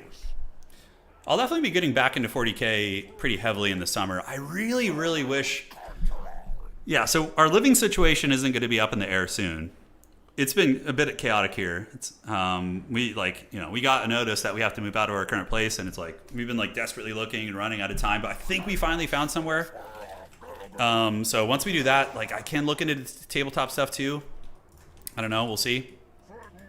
All right. So you're gonna go here. You're gonna go here, and you're gonna go right here and get this objective, and then the rest of the army is gonna move up to the middle. We're gonna do this, and you're gonna come across this way. So he's got Elspeth, which is in a Wonder of the Age. All right, good. Yeah, it's a cheese build. So he's basically trying to cheese my SEs. And what the hell? Didn't I have more Vanguard up here? No, I only had Vanguard on these 2. That's right. All right, so you're here. You're here. We're going to take the goats over the top, and they're going to come across. And you're going to hide in the trees. And we need to get this objective if we can. So let's get some Forsaken sprinting over here. You guys are going to start waddling over there. In the meantime, everybody else is going to come here and do this. Yeah, like so. We just got to make sure he doesn't cheese my lord. That's literally all there is to it. And if we can avoid the cheese, then we're going to be cooking. All right, so let's take you guys over this way. We can actually leave you guys here in group 9, and they can just chill. And we just got to make sure he doesn't get my lord. That's all there is to it. So Elspeth is not super great at killing infantry. That's not really her forte. So the Nurgle units are going to go. It's fine. We just keep running past her. We could honestly attack her with the with these units. Just let the Pestigores fight and then take the Nurglings over because they're not super good in fighting. So yeah, because Elspeth will take a bit of damage. She's not the tankiest character in the world. She does have 70 armor, but not a whole lot to write home about. All right, so we got you guys coming in. The land ship is here. We got all this, and now we're just Tar Pit City, and we just cast spells out of the woods. Basically, these are going to be Sigmar Sons. So let's get some of you guys here. You guys go fight those Flagellants. Although the Forsaken against Flagellants is a little bit better. We're going to pull you back and do this. Get you guys here, and you guys right here. And you guys are going to come here, and these Forsaken can go there and there. So it's about finding those like little microcosms of good fights. And we can do Miasma of Pestilence on you guys, just to trigger the lore passive of Nurgle, just army-wide healing. And we absolutely cannot let him have this objective for free. He's got to work for us. We're going to send some Chaos Warrior Great Weapons over there. Yeah, great. Forsaken are a hard counter against Flagellants. They do super, super well against them. And we can go ahead and do a little Curse of the Leper if we want to. Looks like he might be able to still get this point, because he kind of blocked us off it a little bit. We'll have to see. Gotta be careful. Keep my lord out of range. And do we have any spells to cast? We do. That stream is going to be incredibly effective. And you guys can come over to this point. So let's get you right there. Yeah. I see Elspeth waiting to try and cheese me. She wants it. So we get back, and you guys are all going to pile into the point right there. Run away from Elspeth a little bit. We don't care. And we can do Curse the Leper on the Marauders right there to trigger the army-wide healing. And we are going to hopefully have a good trade here. So let's get some Pestigores. Yeah, he does use Doom and Darkness. Scary. Let's get some more goats coming up. Goats and goats. A couple units are rallying here. Let's fight these guys. And as long as the value trading's close, I'll win the grind, is basically how that goes, right? That is the tail of the tape. So we got 2 dudes here. You guys can come push this way. We got to keep them pinned in. A lot of running units, but not a huge deal. Those are going to be Black Rose Knights, which are very strong and very meta here. So I love that pick from him. It's quite good. We're going to need Furies to shut down those bad boys in the sky. And you guys are here and here. Let's just get ready, get ready. So we're going to get pushed here a little bit. Now we can call in Furies to chase down the big, scary grenade launchers. So we will do that. Great Opens and Flagellants. Let's get you guys back in there. And as he tries to rotate to the other point, we just get ready to meet him. Retreat and retreat. And we do have Nurglings waiting there too. All right, so Stream of Corruptions, definitely going to be an option. The Nurgle healing should be pretty fat. So you guys are chasing. Let's get you Great Opens there. You guys go right here. And we're going to do a little Stream of Corruption here in a second against these guys. Yeah, that'll be good right there. Should hit quite a bit. All right, there we go. There we go. Stream of Corruption hits home. The landship is causing problems, but now we are pressuring his objective here with a lot of Nurgle units. Let's get you guys back up, although unsummoning some of the beat-up goats is going to be something we'll need to do soon. So we're going to do Miasma Pestilence on you guys. Good micro. He pulled them away. Very smart. And I don't know what happened to my Furies. I think I just got trapped on Elspeth somehow. It's very, very haggard, but we'll keep moving. And there are going to be some Empire Knights there too. All right, so we are threatening this objective. You guys are chasing. We have a lot of Nurgle pressure here. We can't let him chill out on this objective.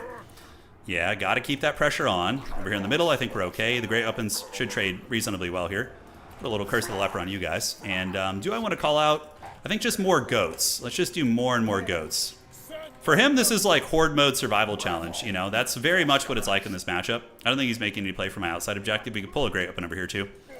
All right, so the Sorcerer Lord can fight. Elspeth is doing good. Let's pull you guys back. You're just kind of walking into a bit of a meat grinder there. And we're going to need to start unsummoning some units. Because otherwise we're going to run out in the field, right? So unsummon, and you guys we can keep because you still have a lot. So stay here, stay here. We got 500 points in the bank, and we're going to retreat that way. The Empire Knights got wrecked. Let's kill these Flagellants, and we need to run you away. We're going to go ahead and do this. Yeah, Curse of the Slug, and Miasma Pestilence is going to go down here. We need to get away. Oh god, I might have fumbled. Might have fumbled. Elspeth's just out of range. He's coming for the cheese. He's coming for the stinky cheese, for the fromage, but I think we just barely survive. All right, so now we move up, and get all you homies doing that. All the homies are going to attack there. All right, so the Furies are doing it. The Great Opens are there, and we can do Miasma, Pestilence, wherever the hell we want, just on some of these for now. And yeah, you Forsaken can fight these Flagellants here, and let's get all you guys back up on the point. We need to get this. Good thing I rotated some homies over. That's good. And we can start getting some Bile Trolls, maybe, are not bad. I do have one just as a utility against Cav Spam, so that is something. So on the point, you guys chase the grenade launchers here. And let's see if we can break through on these lines. Yeah, we're going to try. There are some Black Rose Knights here. We're going to get you guys there. Get those Forsaken. And got to make sure we are not getting the business here. All right. So, lore passive. Let's go ahead and do a little healing of the Pestigores. Not healing, but give them some armor, which is going to be nice. So, damage reflection is cute against the Empire Cav. If we can wrestle that outside objective, that's going to be pretty freaking sweet. We do see Free Company coming up on this point right now. Value trading is pretty well ahead. He's actually doing a pretty good job of that. So, yeah, despite my healing, I don't know what this game looks like right now. I have no idea. I think we punch through these lines. I'm not sure. Let's get you guys, some of you around. The Spearmen are kind of chilling a little bit, and we have 2 of you units.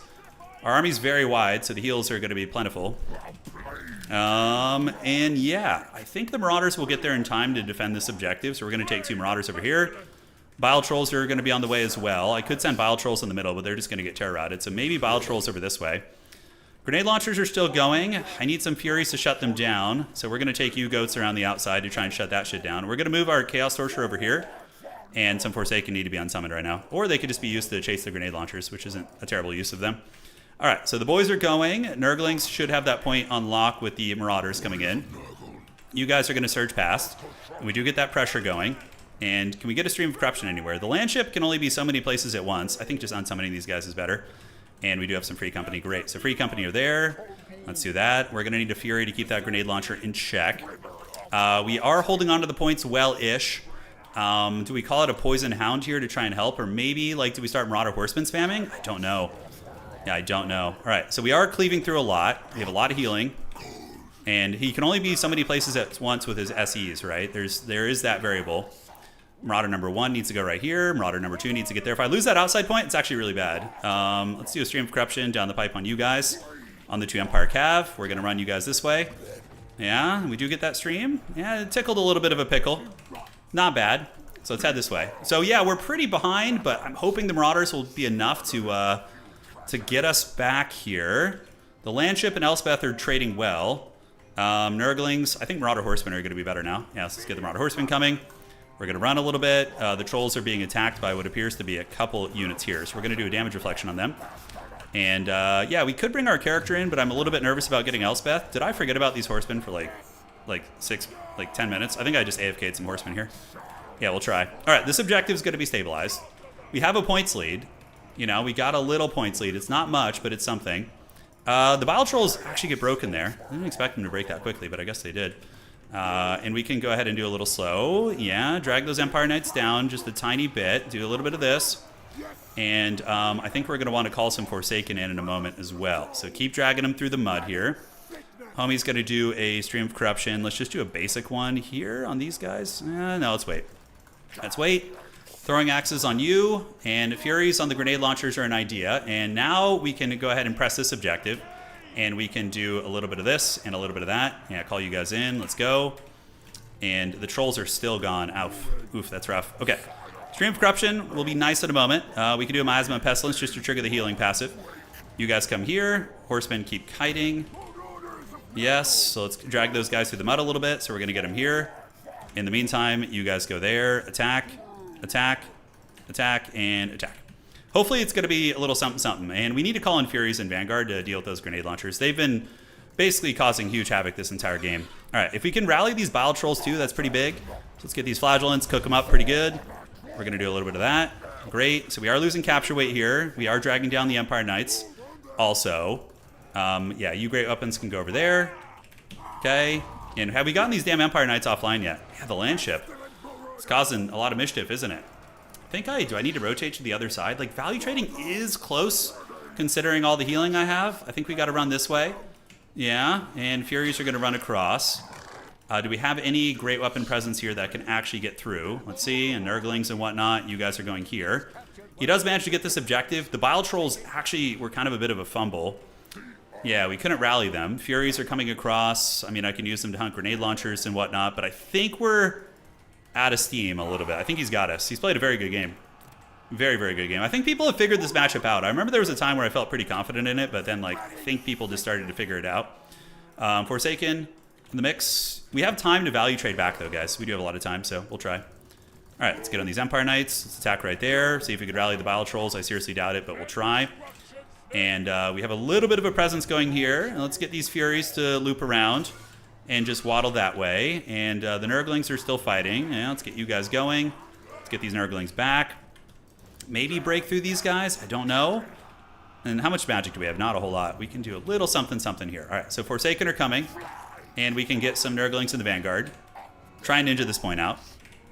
Killing Elspeth is going to be very tough. The Bile Trolls, we might actually be able to rally them, guys. If we can get these freaking Empire Knights offline, maybe.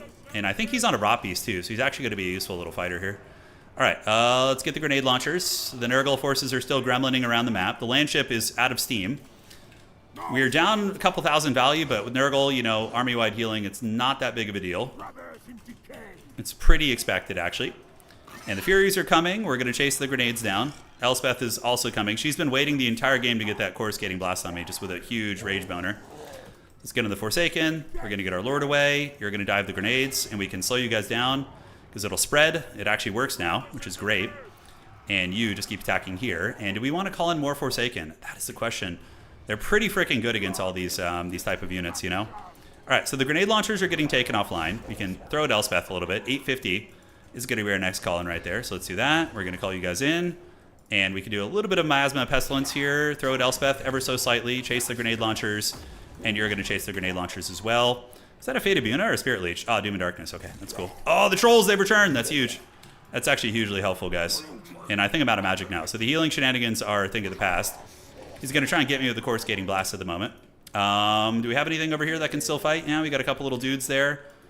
Got to keep him interested, you know? Got to keep him interested. All right, so we run away. Marauder Horsemen return. And you guys can waddle onto the point here. Sure, why not?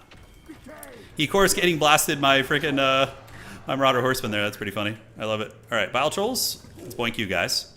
They didn't hear no bell, man. They did not hear any bell whatsoever. All right, so we're pretty close on points now. Let's get all these infantry swarming up. See if we can start to retake any ground. Maybe we will be able to. I don't know. We have another Forsaken unit coming in, which is going to be good. Let's get you guys in the mix. Back in the fight. Back in the fight. Yeah, we gotta get some commitments over here. But he's approaching 1,000 points now on us. Perfect. And where do we want to go with our Lord? He did use his core skating blast just now, and he has what? Black Rose Knights? Yeah, maybe we can try and cheese Elspeth a little bit. I don't know. It feels like ambitious, but we'll try. So we're going to do a little slow. Yeah, slow her down a little bit. You're going to come help. The trolls are going to come also help against the Black Rose Knights. Doom and Darkness, is that what that is? Yes, so we want to keep the trolls out of that for now. They can just go fight over here. And we'll get one more Marauder Horseman to come in, and we'll put them in group 6 with the other ones. Let's do this and this. Actually, group 3 is going to be better. All right, great. So they're going to come in. We're going to run with you guys. Trolls are doing great. Let's get you guys back. Call in some great opens to fight them. And, yeah, a little bit of bump and grind here. The trolls do get broken as expected by combined arms pistol fire. It's very, very nice. Let's get you guys in control group 2. Keep trying to cheese Elspeth a little bit. Maybe should have focused her with Horsemen a little bit earlier. I'm falling behind pretty considerably on points, though. We had our moment in the sun, but we were not able to hold against the dreaded leadership. Yeah. All right. So elsewhere here, I think we have to hedge our bets that we maybe have a chance here with these guys and then try and push like middle or something. So we're going to get you, and is there anything else cheap I can get? No, you're going to go up there. We're going to get another one of you guys and go here. Because I'm going to need another one soon. Elspeth is actually on the brink of going down here. We're getting a pretty good attack right there. But I don't think it's going to be enough. A good knockdown, drag-out game, man. Very good match. All right, so what do we got? Let's throw it here. Do a little bit of this. And you Marauders move up this way. And then you guys can come in here and fight. He's at 1,300 points. It's a lot. It's a lot. You know, the troops are doing all right here, all things considered. But I don't think we have the gas to get through this one. I don't think we do. Well played. Yeah, he did a good job. I do think people have figured it out. The Black Rose Knights are a big, big element. Because Nurgle infantry spam is good, but Black Roses just out-trade all your infantry. So, except obviously big, scary, great open units and things like that. What do we got here? Yeah, more cav. Yeah, GG, well played, dude. Great game. Really, really nice match by him. Let me update the scores. And now I'm going to play Chorfs. We don't know what, but something. There we go. Perfect. Yeah, good game, man. GG. Good game. All right, so let's do Chorfs versus, you want to do Corn? Yeah, he wants to play Corn. I can play Chorfs. It's a fun matchup. He's probably got a build prepared for it. I wonder what he's going to do. But I am super down to party. So Chorfs versus Corn. All right, so we can go Chaos Dwarves. Let's do this. Yeah, the grenade launchers were good, but I think there was more to it than that.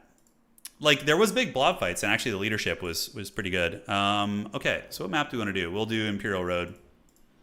Imp Road it is. Good luck. Good luck. All right, so we're going to do Chaos Dwarves. My creatures. I'm a big Chaos Dwarf enjoyer. Let's get Nurgle Wookiee to block for us here. And then... Oh, I'm sorry. I didn't check the value on some things. I know. I'm sorry. I'm sorry. Yeah. It is what it is. I fumbled that one. I'll take that one on the chin there. All right. So what do we want to do? We'll do this. You're Nurgly enough for the club, dude. Yeah, of course. Come on. You're in the club. In the club. I wonder what he's going to bring. I don't know. Unpredictable playstyles. I'm a little bit rusty, I'm not going to lie.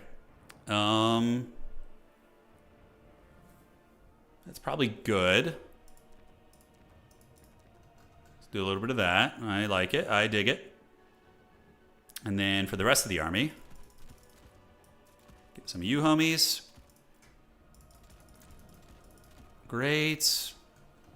And then in reserve, what do we want to call out? We're going to need some of you guys, and then you guys I think will be good enough. Are Cathay Fireborn good in this matchup? I think they are. But Minotaurs also can give them the business, so you got to watch out for all that. And they got some scary stuff. Get one of you guys in the mix. And then, as far as infantry units goes...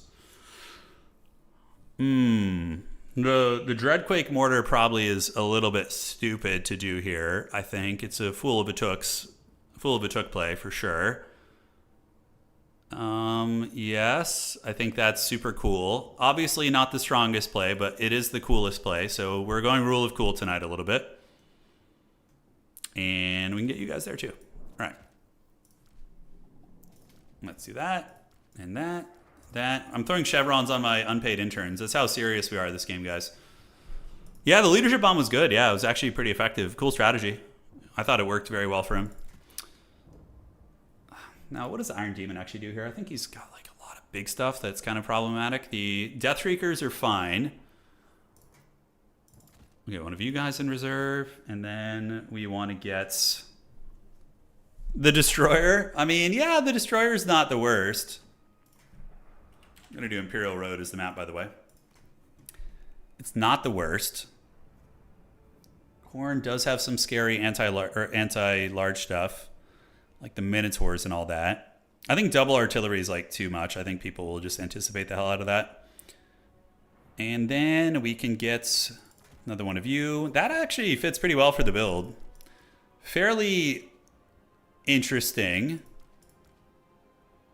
Yeah, this is a not, like, I don't know if this is meta, but it's fun. It's kind of been the rule. Like, tonight's games have mostly been fun games, too, I would say. We got the Immortals in the build. I mean, come on, dog. Who doesn't want that smoke? We'll see what he brings. Probably going to be, like, Scarbrand and some shit. Although we do have a Death Shrieker, so hopefully we can keep that in line there. Zaytan, the commander of the Tower of Zar, orders that 1,000 swords must be made of good, scary materials. Oh. All right, so we got some chorfs, you know, some hobgoblin skirmishers. Unpaid interns are going to be holding the objective with the immortals. We have a infernal Chad Fireglaive, so he's going to be sitting here. Let's get the infernal. I like to keep it in the middle because they often come from the woods, so having it in the middle like makes them come in the open. Okay, 3 and 4. And the sneaky gits can basically just chill out. They're going to guard back here because they're really good at killing Furies and stuff, actually. All right. Good luck, have fun. We can go for a capture on his point, but I don't know if... I think I want to just play it really cautiously. Astrogoth just has buff spells. So, yeah, Skulltaker is cooler than Scarbrand in some ways. I don't know. I think I'm more of a Scarbrand fan if I had to choose between the two. Also, like, I'm a little bit allergic to meta things, you know? And is he going mass Khorne mobility? No, he's not. He's just hiding in the woods. You know, he's got the big man, okay. Little does he know, I have the Immortals, which can fight an infinite amount of Marauders. That's the play there. All right, guys. So let's move up and get a double cap on him here. Looking great. And you guys are going to stay. We can move the Shrieker up ever so slightly.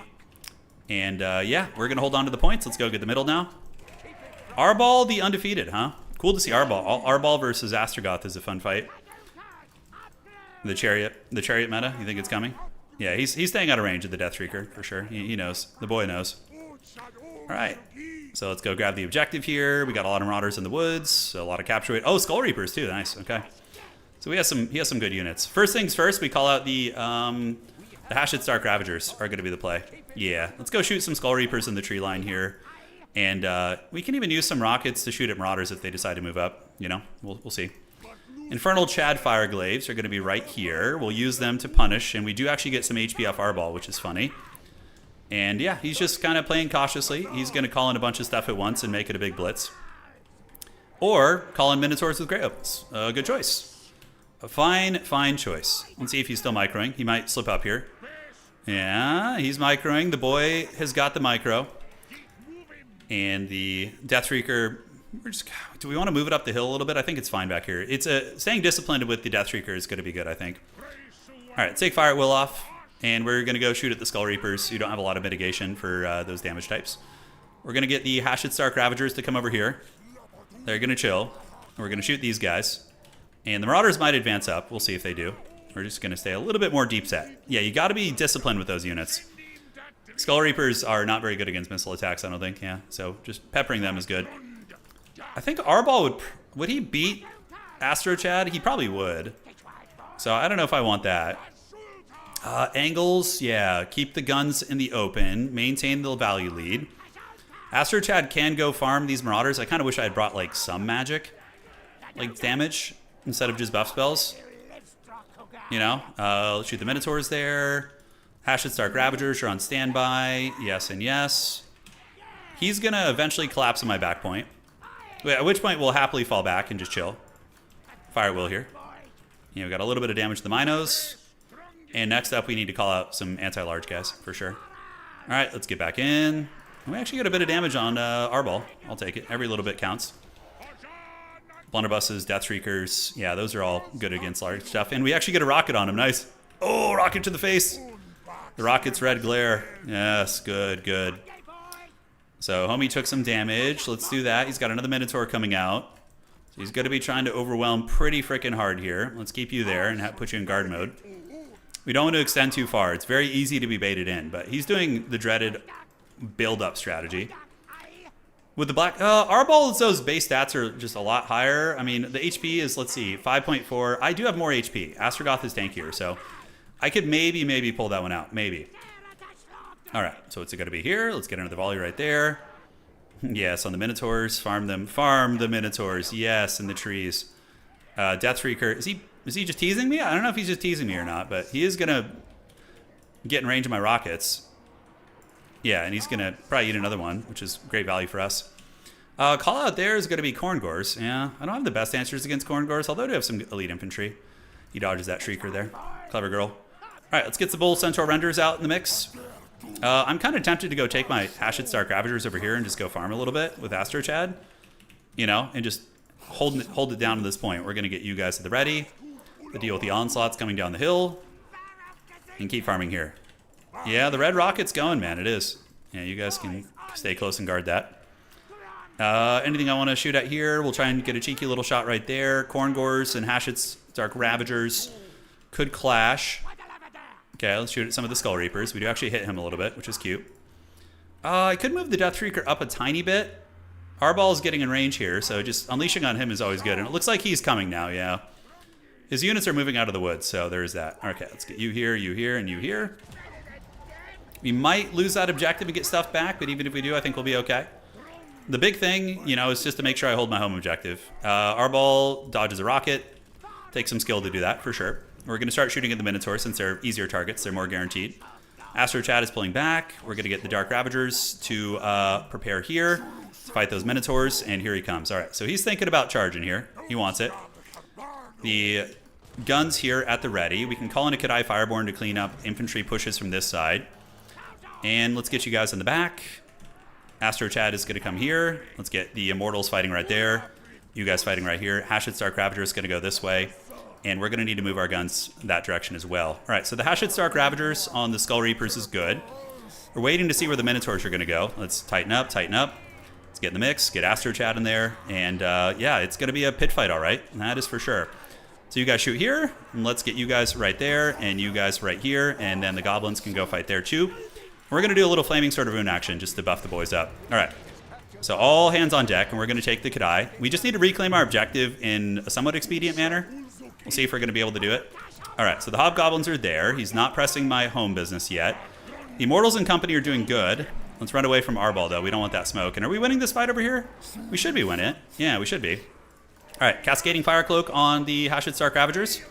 The guns, unfortunately, are having severe line-of-sight issues, which is to be expected. And yeah, we knew he was going to do this. It's pretty given, right? That's why I have the big boys over there. And they're going to be moving and grooving.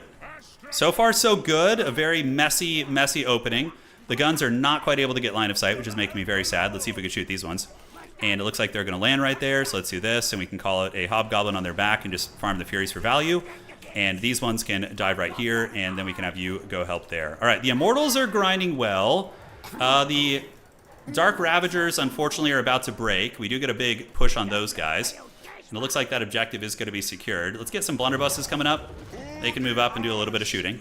But we do have the Bull Centaur Renders against the big targets. Let's pull you guys in. Value trading is even, which is not a great thing for us since we're like triple capped right now. But you know, it is what it is. Let's get the sneaky gets right there, pull you in, and the Deathstreaker rocket launcher can start shooting at Arbol again. And yeah, hopefully the Immortals can pull out that fight there. Maybe they can. All right, so you guys shoot. Let's do a little bit of this. Yeah, we get blunderbusses on those guys. That is going to be nice. We did miss micro a little bit with some of our positioning, but I think we're okay. I think we're in decent shape. The sneaky gets are ripping and tearing there. The blunderbusses are doing great damage. He does have that free Chaos Spawn summon, which is hard.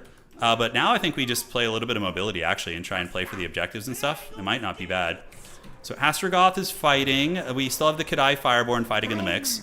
The Immortals are, yeah, they're still online. They didn't hear no bell, man. They did not hear any bell whatsoever.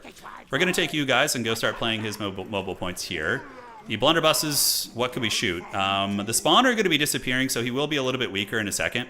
But we got to wait for that. So, yeah, do we get more sneaky gets? I think we just take our mobility core and keep playing it here. So the Hashid Stark Ravagers, probably unsummoning is going to be the bet. And how are the Immortals hanging in there? I don't know. They're doing all right. Cascading Fire Cloak on yourself. Let's go get a little bit of Lord Cheese going. So we're going to take all you guys down there. And the Deathstreaker rocket launcher, going to keep weaseling away where it can. And what do we have chasing us back here? Yeah, do we save for elite units? I think we do. So let's get you back. We're going to call out this. Probably needed more like anti-large bull centaurs, I'm feeling like. You know, I'm feeling like that might be the case. So back you go. Skirmishers are going to go. We're going to go steal some objective. Now we do have our own mobility. Astro Chad is trying to fight the good fight here. Let's do Flaming Sword of Ruin. Yeah, keep that fight up. We do get the blasting charges there. Very nice. On the... Oh, those are Wrathmongers. Oh, shit. I didn't notice those were Wrathmongers. Damn, son. Okay. That is a scary, scary thing. So we're going to try and steal the point. I don't know how well it's going to work, but we are pulling a lot of his army away here. Astro Chad is fighting Arbol, the Duel of Fates. So let's get the Black Hammer of Hashit, make sure he gets that, and then we need to do this while we keep kiting over here. So let's run you guys that way, and back in the fight, we need to get the Deathstreaker to try and snipe Arbol as well. Value trading is very, very close. It is incredibly close, but I don't know. We go in guard mode, and we try and rip some shots into the Minotaurs here. Let's kind of lurk over there. Yeah, do a little bit of poke and stroke. Keep you guys nearby. And are we winning against Arbol? He's eating rockets at least, sort of. The blunderbusses are very, very cool, but alas, they are kind of being pulled into melee. And the Bloodwake Berserkers, I didn't even notice that's what that was, man. That's a huge problem. I don't really have a good answer for them. Yeah, I don't. So do we call it Hobgoblins and just try and deal with them the old-fashioned way? Astrogoth was doing good, so he can help. Oh, where did I just call these guys out? Oh my god, I did the wrong spawn point. Oh, that's so bad. That's so bad. All right, Hobgoblins go here. You guys kite this way. These are going to be, what, Corngors? So we just keep kiting this way, pull you guys down. And we probably needed to just do like a mass melee build, I'm starting to think, guys. You know? Those guys are almost offline. I mean, we are value trading reasonably well. Flaming Sword of Ruin. Keep kiting. Fire at will on these guys now. You guys are going to come across this way. A couple of Hobgoblins can go chase here. And the Deathstreaker is, you know, putting in a little bit of work here and there. Yeah, we probably do reclaim our home objective, actually. The Wrathmongers are almost offline. Let's keep the blunderbusses there. You guys move up. And we can get one of you here. You go here. You go here. You guys come up here. And I think we just go and try and reclaim our point while the Deathstreaker hopefully puts in a little bit of work here. These are just Marauders, so we can get some rats here to fight them. You guys go up that way. And the Wrathmongers are now dead. We killed them to the last, actually, which is pretty funny. It took a lot. And the Sneaky Gits are back in business. Let's get them up. Arbol is eating a lot of shots. Astro Chad is not the best crowd clearing boy, but he's trying his best. Cool to see Skull Reapers in the mix, though. Yeah, it's fun. All right. So there we go. You guys are going to come here. Blunderbusses are on their way up. This is like the part where we're a little bit resurgent. You know, we have a little bit of ground going. Arbol's going to eat another rocket, and that's going to do a shit ton of damage, and we will hopefully reclaim this. So let's get you guys here. Hobgoblins are chasing. Let's get the attack right there, and we're going to get the attack right here on these guys. And yeah, then you guys move up, and we're going to get blunderbusses to shoot at the Furies right there. All right, so let's lure the Furies through. How are we going to be able to get other objectives back is the problem. We do have a little bit there, but he's just going to Helm's Deep probably. My build's very elite, right? So that's the tricky part. All right, so mobility and mobility. The big boys can get in there and fight. The blunderbusses, let's lure you guys this way, see if we can get them. And yes, the ground has been taken. Yeah, triple Fireborn Flames of Asgore. That makes a lot of sense. I'm a little bit rusty out of the meta loop, I would say. So I'm kind of playing like an older style, which I don't think is as effective. Yeah, Arbol's getting some rockets to the face. We're going to charge him, see if we can get some ground here. And then we can call some Fireglaves. Let's get those guys waddling up towards the middle as well. We're definitely ahead on value now, even though the value tracker doesn't necessarily say it. We're in pretty good shape. His army, you know, had a lot of crumbling and whatnot. And the Deathstreaker, we can keep sending it after Big Dog. So we're going to take off guard mode and just keep trying to chase him down. All right, so he's got some chariots in the middle. That's cool. We have the blunderbusses. Let's get the blunderbusses to focus fire these guys. Big man can charge these chariots here. Yeah, not bad. And the Infernal Chad Fireglaves can go right there. Let's pull you guys back a little bit. And you guys need to be unsummoned. And you need to be unsummoned too. Great. So the blunderbusses are trying to track down some of that shit. We are in the pit fight right there. Let's get the elite infantry in. The elite infantry perform pretty damn well, though, all things considered. All right, you guys fight the Furies. Fireglaves can shoot them. Let's get the blunderbusses to turn about face. Looks like they're going to land here, so that's fine. So we just go after them. And that's going to be Sword of Corn. Let's see if we can dodge that. All right, so we're going to partially dodge it. Yeah, maybe. Yeah, it still hit us pretty good, unfortunately. Yeah, no, we weren't able to dodge that. Feels bad, so sad. All right, Deathstreaker's shooting, but looks like we're going to lose this one. GG, great games, man. He played really good games. I'm a little bit behind on the meta, but yeah, I think like Fireborn spam would be way better, but I just love my artillery. You guys know I'm addicted to it. We might win the fight here with my Lord. Might be able to bash this dude down. Sadly, we have no way of getting to his back point, really. Yeah, I mean, I could send some dudes over there, but we do end up getting Arball in the end. The Gremlins are fighting well here. Arball does die. He is defeated, so at least there's that. And let's pull some of these guys in. All right. I'm going to send you in, dog. Let's go down here. Oh, I'm too weak. No, the Deathstreaker wasn't terrible. It got 1100 value. Yeah, but like we needed to not let him capture our back objective. That was the problem. Like the Fireglaves and the Deathstreaker were weak links in the build. GG, dog. GG, dog. For helping shake rust off. Until next time. Okay. So, fun games, guys. I hope you enjoyed it. If you want more best of 3 streams, please do drop a like. It helps out quite a bit. I think it's a fun place to kind of like theory craft builds in a low pressure environment. But yeah, I think like the ideal build would be, you know, even a Kadai Destroyer would have been better there. Like we just needed to hold the back objective, and he was able to take it and trade evenly with us, which was a problem. We should have had the advantage, but we didn't. I blundered the Fireglaves really bad, just gave him 1200 free value there, so a lot of sloppiness. But he played well, he deserved it. All right, guys, we'll see you around. Take care of yourselves. I don't know what we're going to be streaming next. Maybe going to be doing some Beyond All Reason. I'm not sure. We have a big Age of Wonders session on Thursday, which is going to be great fun. So, yeah, fasten your seatbelts, guys. Get ready to party. Once again, I appreciate you all. Drop a like on the stream if you enjoyed it. And that is going to be it for tonight. GG, well to the played.